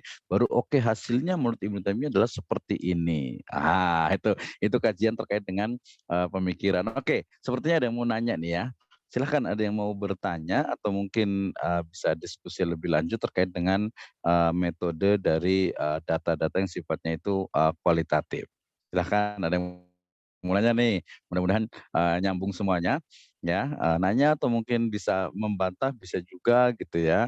Karena ini memang panjang, harusnya memang saya kemarin daftar satu juga, salah satu profesor itu satu kali itu untuk penelitian memang hanya satu tema saja, hanya belajar tentang etnografi itu hanya sekitar jam 7:30 sampai jam 10 malam ya, 22 itu. Itu juga memang betul-betul detail. Nah, mudah-mudahan nih nyambung semuanya nih gitu ya.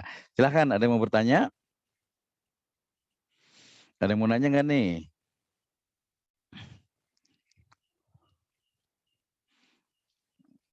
Mudah-mudahan nanti Ustaz Isa mudah-mudahan agak nyambung ya dengan yang ininya gitu. Nah, mungkin kalau tidak ada, nanti kalau yang ingin Ini bertanya kayaknya ada boleh yang ini. bertanya via chat nih.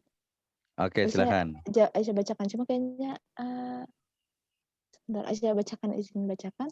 Sekarang kayaknya dia dikirimkannya direct, cuman mungkin bertanyanya biar dibacakan biar teman-teman Iya, atau Bapak biar Ibu yang secara lain. umum aja nggak apa-apa. Oh ya, ini dari Rizda. Oke, Rizda ya, oke. Oke, saya bacakan dulu nggak apa-apa. Oke, Iya. silakan. Kak Isa yang bertanya, penelitian saya kan tinjauan fikih muamalah, jadi bagaimana masukan juga daripada dokter saya pakai normatif legal studies, tapi ingin pakai bibliometrik juga. Akhirnya saya masukkan bibliometriknya di bagian pendahuluan, latar belakang untuk memperkuat novelty dari penelitian itu. Boleh nggak sih Kak? Berarti Aisyah dulu nih, boleh jawab dulu nih Kak Aisyah dulu. Boleh Silakan. Bang. Ya, dari Aisyah ini boleh banget. Sebenarnya kalau misalkan boleh tahu ini topiknya apa? Dari tinjauan fikih muamalah, tapi kalau boleh tahu topiknya apa, Rizda? Jadi sebenarnya kalau misalkan kita meneliti tentang sesuatu kan pasti ada topik utamanya ya. Kalau misalkan kayak tadi Aisyah skripsi itu kemarin ekonomi masjid, bikin bibliometrik ekonomi masjid. Itu bisa dimasukkan sebenarnya dia di bab 2 literatur review, atau juga sebenarnya di bab 3 pas bagian hasil gitu. Jadi kita menyampaikan kalau kita udah baca banyak literatur dan kita melihat gambarannya seperti ini. Gitu. Betul banget, itu memperkuat novelty juga. Jadi kelihatan bahwa penelitiannya ada kebaruannya loh. Kita sudah banyak baca literatur, sudah bahkan kayak seperti ini. Nanti dari sana kita kan bisa membuat kesimpulan, oh ternyata belum ada nih yang bahas ini dari sisi normatif legal studies, tapi saya belum tahu ini topiknya apa. Tapi sebenarnya bisa, insya Allah. Semua topik pakai, seperti tadi kalau teman-teman dan Bapak Ibu lihat, hampir semua penelitian yang saya tampilkan itu betul-betul mungkin nggak apa ya, nggak semuanya berkaitan dengan ekonomi syariah, tapi semuanya bisa digunakan, bisa menggunakan metode-metode tadi, termasuk bibliometrik. Gitu. Iya, Kak. Oke. Topiknya tentang ini, Kak. Mohon Apa maaf, sayanya lagi kurang sakit juga. Kurang sehat. Jadi suaranya begini, mohon maaf. Iya, nggak apa-apa, silakan. Topiknya tentang ini wakaf uang sebagai modal pendanaan startup digital. Wakaf Oh uang iya, untuk betul. oh iya, bisa. Nanti masukin aja wakaf uang, kemudian langsung startup syariah gitu. Nanti kalau misalkan kita nanti mungkin adakan ininya ya, di research schema selanjutnya, atau mungkin satu ini tersendiri bahas tentang bibliometrik. Tapi kalau misalkan ditanya bisa atau enggak, insya Allah bisa, dan itu bagus banget. Itu akan memberikan nilai tambah dan jadi bagus gitu hasil tulisannya, insya Allah. Terima kasih, Pak. Iya. Oke, terima kasih Rizda dan juga Aisyah. Kalau saran saya sebenarnya gini, tadi kalau terkait dengan wakaf uang sebagai modal untuk startup gitu ya, ini kita lihat dulu nih kalau umpamanya tergantung juga kalau ini tesis kan ya, Skripsi, Pak. Skripsi. skripsi ya, iya. Tapi skripsi dengan tesis ya beda-beda dikit sih. Gitu. Jadi gini, ini jurusannya ini kan prodinya HES ya. Iya, Pak, betul. Oke, jadi maksud saya baik tesis ataupun skripsi itu biasanya akan kembali juga kepada pembimbing gitu ya. Jadi artinya kalau pengalaman saya sih ketika pembimbing itu mungkin dia tergantung pembimbingnya, kalau pembimbingnya dia istilahnya itu agak milenial, pasti dia bisa boleh menggunakan dua-duanya gitu ya. Tapi biasanya kalau mamanya yang udahlah fokus ke untuk normatif legal study sendiri itu kan sebenarnya studi hukum berdasarkan norma. Nah, ini juga perlu didetailkan lagi norma yang mana. Oh, ternyata adalah norma Islam. Islam yang mana lagi? Yaitu Islam dalam perspektifnya fikih. Fikih apa lagi? Yaitu fikih muamalah. Nah, fikih muamalahnya yang mana? Pakai madzhab atau tidak? Nah, itu bisa di-hash tuh. Ya, nanti akan ketemu di sana gitu ya. Nah, sehingga kemudian normatif legal studies nanti dijelaskan kembali karena HES ini kan dia unik gitu ya, karena dia mengambil atau bukan mengambil lebih tepatnya, dia itu adalah gabungan dari 3 ilmu atau 3 rumpun ilmu yang berbeda. Pertama ilmu hukum, kedua ilmu ekonomi, yang ketiga ilmu syariah. Gitu ya. Jadi 3 ilmu yang kemudian jadi satu. Nah, sehingga kemudian memang di buku saya juga di metode penelitian muamalah itu memang mengambil beberapa dosen memang mengambil atau mengadopsi dari metode penelitian ilmu hukum sehingga kemudian muncul ada normatif legal studies, ada empirical legal studies. Oke, itu biasa di HES memang menggunakan itu, tapi normatifnya di situ adalah Islam atau fikih muamalah lebih tepatnya gitu ya. Jadi kalau menurut saya juga kalau tinjauan fikih muamalah juga memang agak terlalu luas juga sih. Nanti sebenarnya bisa lebih spesifik lagi gitu ya, lebih spesifik lagi dalam artian kalau standar di HES itu biasanya itu kadang mazahib, madhab gitu ya, atau mungkin kalau yang kontemporer itu berarti pemikir-pemikir tertentu ya, klasik dan juga kontemporer, atau mungkin misalnya kalau yang lebih terkini lagi itu ada DSN, ada Majma' Fiqih Al-Islami, ada mungkin Al-Lajnah Daimah gitu ya, dan yang lainnya gitu. Walaupun ya kadang-kadang kalau skripsi bisalah pakai tinjauan fikih muamalah. Nah, itu yang pertama. Kemudian yang kedua, saya juga lebih cenderung nih karena ini skripsi gitu ya. Tadi betul kalau penggunaan awal sebagai bibliometrik itu sangat ideal sekali, tapi khawatir nanti agak lama gitu ya. Jadi usulan saya sih mendingan bibliometrik itu memang dimasukkan ke literatur review ya. Jadi di literatur review itu sebenarnya kan udah menggambarkan bagaimana penelitian tentang wakaf uang, udah banyak banget, udah ribuan kali gitu ya. Kemudian juga wakaf uang untuk startup misalnya, ternyata ya cukup banyak juga, tapi biasanya nanti lebih banyak bukan hanya startup, tapi biasanya itu kebetulan ada tesis di kami juga ada yang wakaf uang itu untuk modal usaha gitu ya, modal usaha. Artinya deket lah gitu, cuman ini kan bedanya hanya di startup gitu ya, sama-sama bisnis, sama-sama bisa untung, bisa rugi gitu ya. Nah, itu nanti tinggal keyword-nya tadi adalah wakaf uang, ya wakaf tunai, cash wakaf ya, wakfun nuqud, kemudian baru startup. Startup-nya ini pasti adalah startup syariah gitu ya. Nah, berarti di sini kalau mau lebih cepat ya tadi bibliometriknya itu boleh sambil kalau banyak waktu itu dilengkapi semuanya detail, tapi kalau tidak ada masukkan saja ke literatur review, ke kajian pustaka, kita akan menggambarkan penelitian tentang ini sudah ada berapa, kemudian metodenya apa yang digunakan, kemudian siapa saja yang meneliti dari tahun berapa sampai ke berapa. Nah, setelah itu baru kita akan menemukan ternyata yang startup ini juga sudah ada nih, misalnya sudah ada 3 orang. Ya, pendekatannya juga sama juga nih fikih muamalah. Ini ranahnya HES hampir semuanya pakai fikih muamalah. Ya udah saya tambah lagi deh selain klasik juga kontemporer gitu kan. Dengan kekinian atau mungkin juga metodenya. Nah, ini kalau di HES itu hampir nggak biasa tuh pakai bibliometrik, pakai DEA, pakai itu hampir nggak ada tuh. Yang paling banyak tadi ya mungkin yang tren sekarang itu maslahah, kemudian makosid, ya kemudian juga makosid sendiri nanti kalau di level master dengan PhD itu seharusnya makosid yang mana gitu kan. kemudian apakah maqasidnya Al-Ghazali atau mungkin Asy-Syatibi atau mungkin Ibnu Taimiyah atau mungkin Ibnu Qayyim atau mungkin Ar-Raisuni atau mungkin Jasir Auda atau mungkin juga Ibnu Asyur gitu ya. Banyak sekali ternyata. Nah, itu yang coba kita kembangkan, kayaknya insya Allah pekan depan kita akan kayaknya makin belajar tentang itu gitu ya. Jadi intinya bolehlah kalau secara ini menggunakan tinjauan dari ekonomi tinjauan dari fikih muamalah, kemudian menggunakan bibliometrik. Saran saya kalau ada waktu banyak boleh, tapi kalau tidak dimasukkan ke literatur review, kemudian fokus kepada kajiannya itu yang mana nih, untuk kan ini bicara tentang kebolehan gitu kan ya. Jadi wakaf tunai untuk ininya itu juga harus lebih detail lagi tuh, wakaf tunai untuk startup syariah, apakah dia boleh atau tidaknya, atau mungkin bisa juga nanti kalau di MBS itu di kelayakan bisnisnya gitu ya, menggunakan, bahkan kalau teman masuk itu menggunakan BMC, malah selain juga BMC plus makosid gitu ya, atau mungkin pendekatan usul fikih, nanti lebih detail lagi usul fikihnya mau pakai yang ahnaf, mau pakai mutakalimin atau pakai thoriqatul jam'i, yang standar pakai thoriqatul jam'i lah secara umum gitu ya. Nah ini jadi kita pembahasan. Oke, terima kasih untuk Rizda. Yang berikutnya masih ada ya ini yang di bawahnya ya. Oke, terima kasih untuk Rizda Nurul Qalbi. Mudah-mudahan cepat selesai. Nanti bisa komunikasi dengan Aisyah juga lebih detail tentang HES, sama-sama di HES soalnya gitu ya. Oke, saya bacakan pertanyaan kedua dari Akif Hilmia. Ya, Assalamualaikum. Nama saya Akif. Dia bertanya, sekarang sedang proses menulis bibliometrik untuk penelitian, nanti ingin mengambil tema terkait model-model wakaf. Metode apa yang sekiranya tepat untuk meneliti model wakaf? Di sini ada kata-kata proses menulis bibliometrik, tapi pertanyaannya juga metode apa yang sekiranya tepat nih? Silahkan Kak Esa boleh dijawab nih. Jadi sedang menulis menggunakan bibliometrik, tapi pertanyaannya juga metode apa yang sekiranya tepat untuk meneliti wakaf? Silahkan duet dijawab dulu. Ya, saya coba menjawab.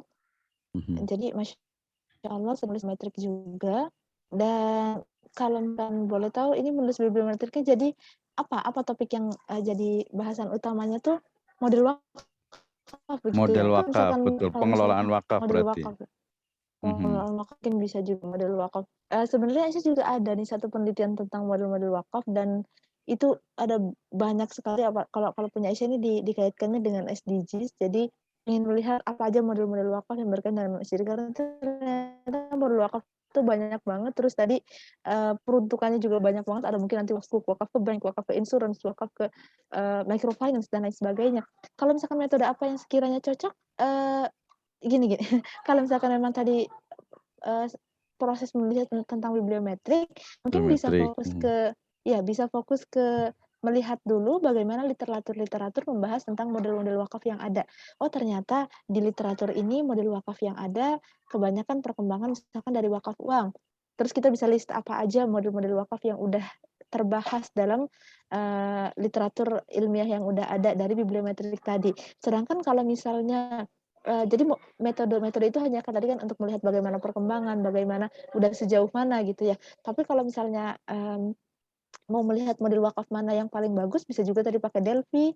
Tapi bibliometrik aja sebenarnya cukup gitu. Tadi betul kata Dr. Misna juga, kadang di sebagian penelitian terlalu banyak metode juga nggak baik juga. Jadi kalau mau mungkin bikin satu penelitian bibliometrik ini selesai dulu, baru kemudian nanti dibuat satu penelitian lanjutan. Misalkan ternyata sudah ketemu, literatur review menemukan bahwa ternyata model wakaf tuh banyak gitu.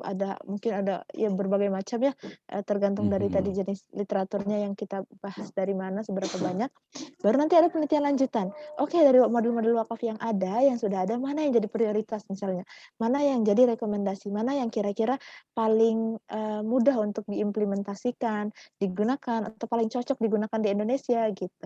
Jadi sebenarnya boleh juga dalam satu tulisan. Jadi pertama mengkaji literaturnya, mencari tahu apa aja model-model wakafnya dari tadi bibliometrik, kemudian juga kita mencari mana yang terbaiknya, atau mungkin juga tadi kita mau bertanya ke para ahli tentang bagaimana prakteknya dan lain sebagainya, boleh aja. Tapi sebenarnya kalau dengan tulisan bibliometrik tergantung tulisan juga sih tadi ya. Kalau skripsi kan memang mungkin harus panjang. Tapi kalau untuk publikasi, untuk paper, dengan menggunakan satu penelitian bibliometrik aja udah cukup satu paper gitu.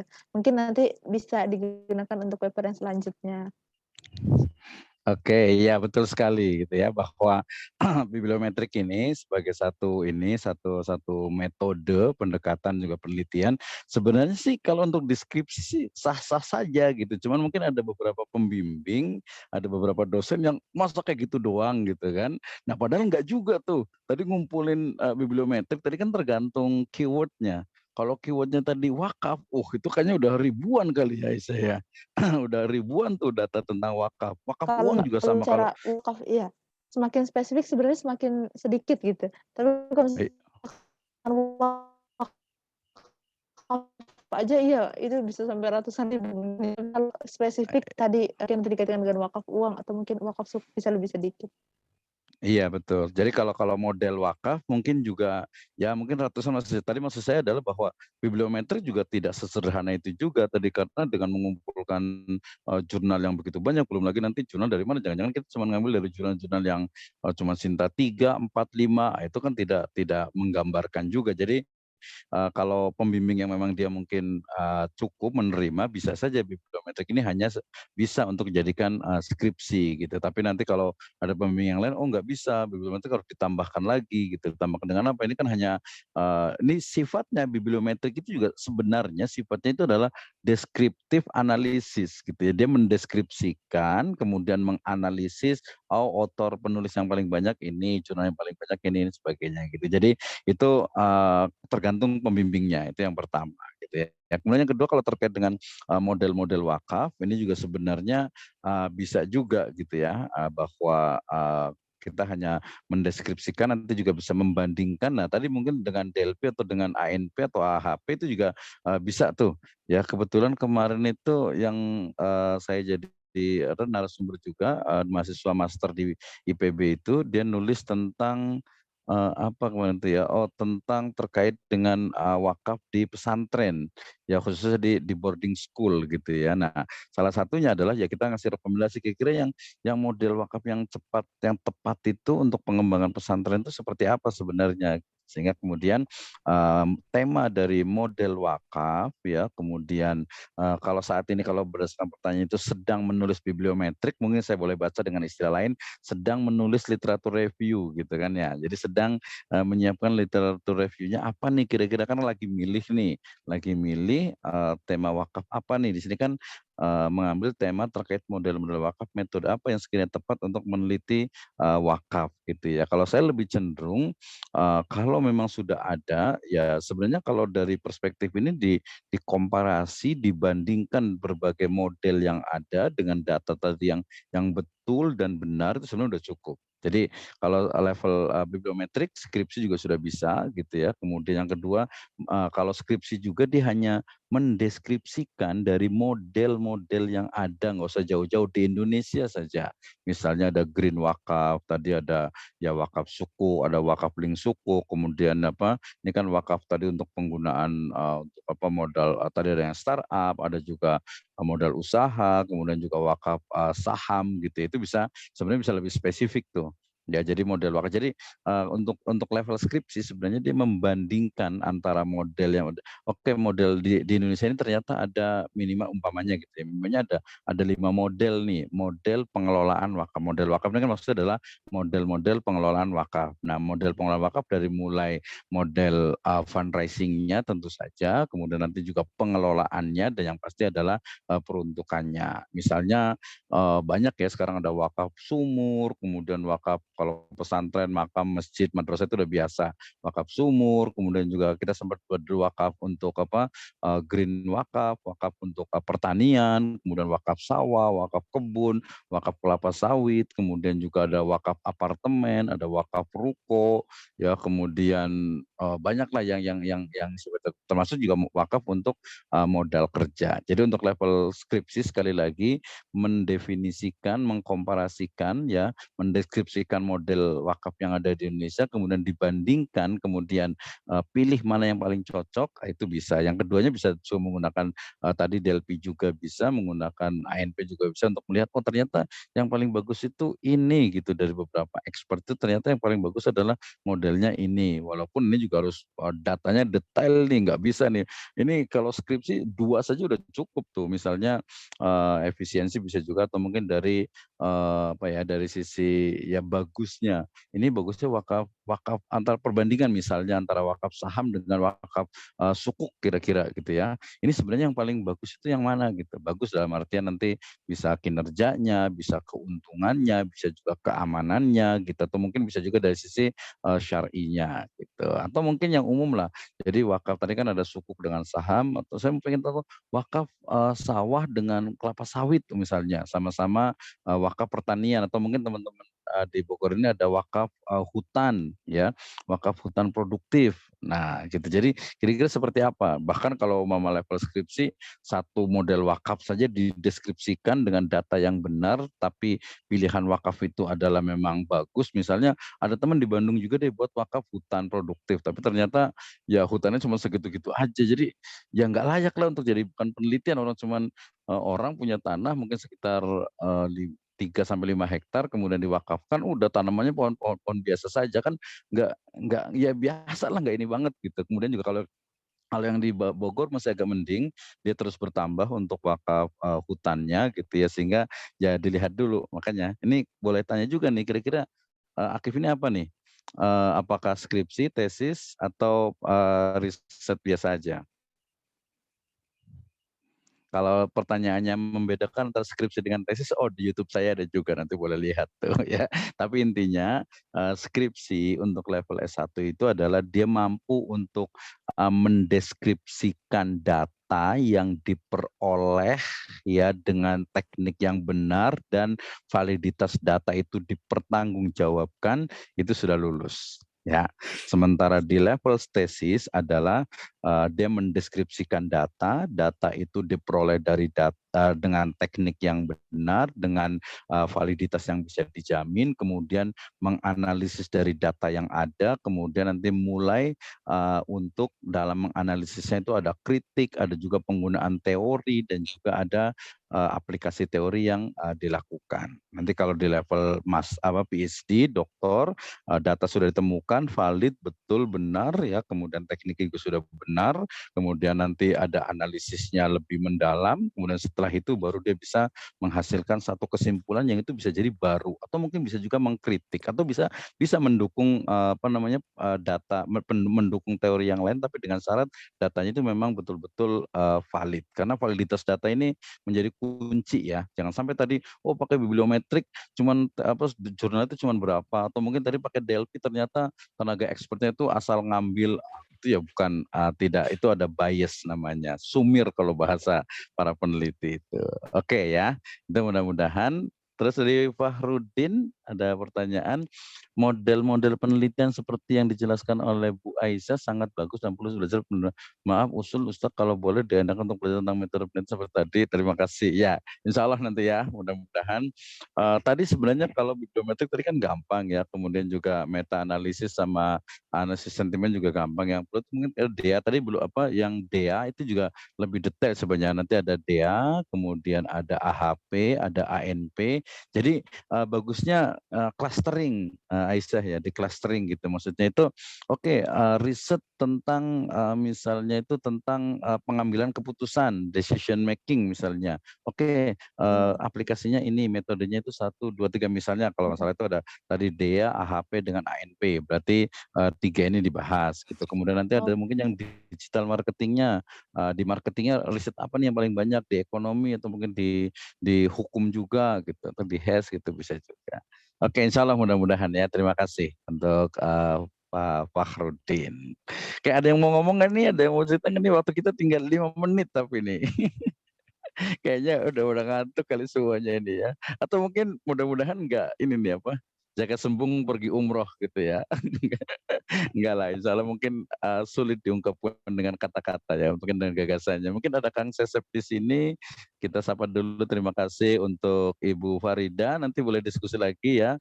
Nanti dengan Aisyah juga boleh juga. Ada Pak Rizal Tamami, terima kasih. Ada Ibu Nurfia, ada Basuni Aziz, Basuni Aziz dari Serang, jauh sekali Pak Sesep, terima kasih. Cibitung Wetan, ada Anissa Kartika, ada Umul Baroro, senior di APIC, ada Pak Fakhrudin, ada Siapa nih? Ibu Akif, Hilmia, ada Ibu Heni, terima kasih. Ibu Rizda juga, Ibu Arnawati juga, Pak Herdi. Pak Herdi besok siap ya untuk ujian tesis ya, saya belum WA itu ininya. Pak Aziz siap-siap untuk Ibnu Taimiyahnya, biar betul-betul mendalam nih jadi expert. Nanti saingannya adalah AA Islahi itu yang nulis disertasi beliau tentang konsep ekonominya Ibnu Taimiyah. Terima kasih untuk Ibu Ida Aisyah, mudah-mudahan menjadi akademisi selain juga menjadi entrepreneur. Terima kasih untuk Ustadz Bahrul Ilmi, Ustadz Dadan juga, Pak Syukur Slamet yang sudah tadi. Wah, ini calon ahli manajemen SDM syariah. Jangan lupa ya pakai syariah SDM-nya gitu ya. Pak Munawir Auf juga belum banyak ini. Nanti mungkin biar bisa nyambung-nyambung lah. Oke. Terima kasih semuanya. Sepertinya sudah cukup. Tinggal 3 menit lagi. Jazakumullah khairan. Dari Aisyah mau ada ini terakhir 1 menit. Insya Allah cukup sih. Cuma tadi mau meng-highlight aja karena kita ini dalam research camp yang membahas tentang bagaimana penulisan paper. Jadi mohon maaf kalau tadi pas bahas metodenya tuh sekilas-sekilas aja. Mungkin nanti kita bikin research camp yang fokus pada ini ya, metode-metode gitu, bahas dari awal sampai akhirnya. Gitu. Oke, terima kasih. Sudah selesai berarti di jam saya juga sudah 58. Jazakumullah khairan. Ini ada Anissa Kartika Oktavia. Terima kasih untuk semuanya. Nanti jangan lupa, jangan sungkan untuk bertanya, baik di grup ataupun secara japri gitu ya. Kalau memang itu bagus di grup karena nanti biar manfaatnya juga bisa didapatkan oleh semua orang. Ya, itu kemudian insya Allah ke depan kayaknya pertemuan yang akan datang kita akan kalau diperlukan mungkin ke kuantitatif gitu ya. Nanti ada siap pemateri kita juga. Pak Asep Saiful Hamdi juga dengan yang lain terkait dengan kuantitatif juga kita perlu belajar gitu ya. Atau mungkin di sini yang lain mau jadi pemateri juga boleh juga karena di sini sifatnya adalah riset camp gitu ya. Jadi nanti ada case study juga. Sebenarnya kita pengen kasih tantangan ya Aisyah nih. Tantangannya adalah coba silahkan peserta itu ya terutama yang aktif ini boleh meng-share, boleh share screen terkait dengan penelitiannya, skripsinya, tesisnya, proposalnya, kemudian nanti kita akan bedah. Ya malu bukan tempatnya sih ya, karena malu itu bukan terkait dengan ilmu, jadi biar kita tahu sama. Tapi kalau enggak ya berarti kita nanti akan ini aja, kita akan coba untuk membedah dari beberapa tesis gitu ya, tapi nanti namanya kita hilangkan gitu ya. Atau mungkin nggak usah sebutkan, bilang aja ini punya teman lah, atau mungkin bukan punya teman, ini punya orang gitu kan, kita orang juga gitu ya. Baik, jazakumullah khairan ala ihtimamikum. Kita tutup dengan hamdalah dan doa kafaratul majlis. Alhamdulillahirabbil alamin. Subhanakallahumma bihamdika asyhadu an la ilaha illa anta astaghfiruka wa atubu ilaik. Assalamualaikum warahmatullahi wabarakatuh. Waalaikumsalam.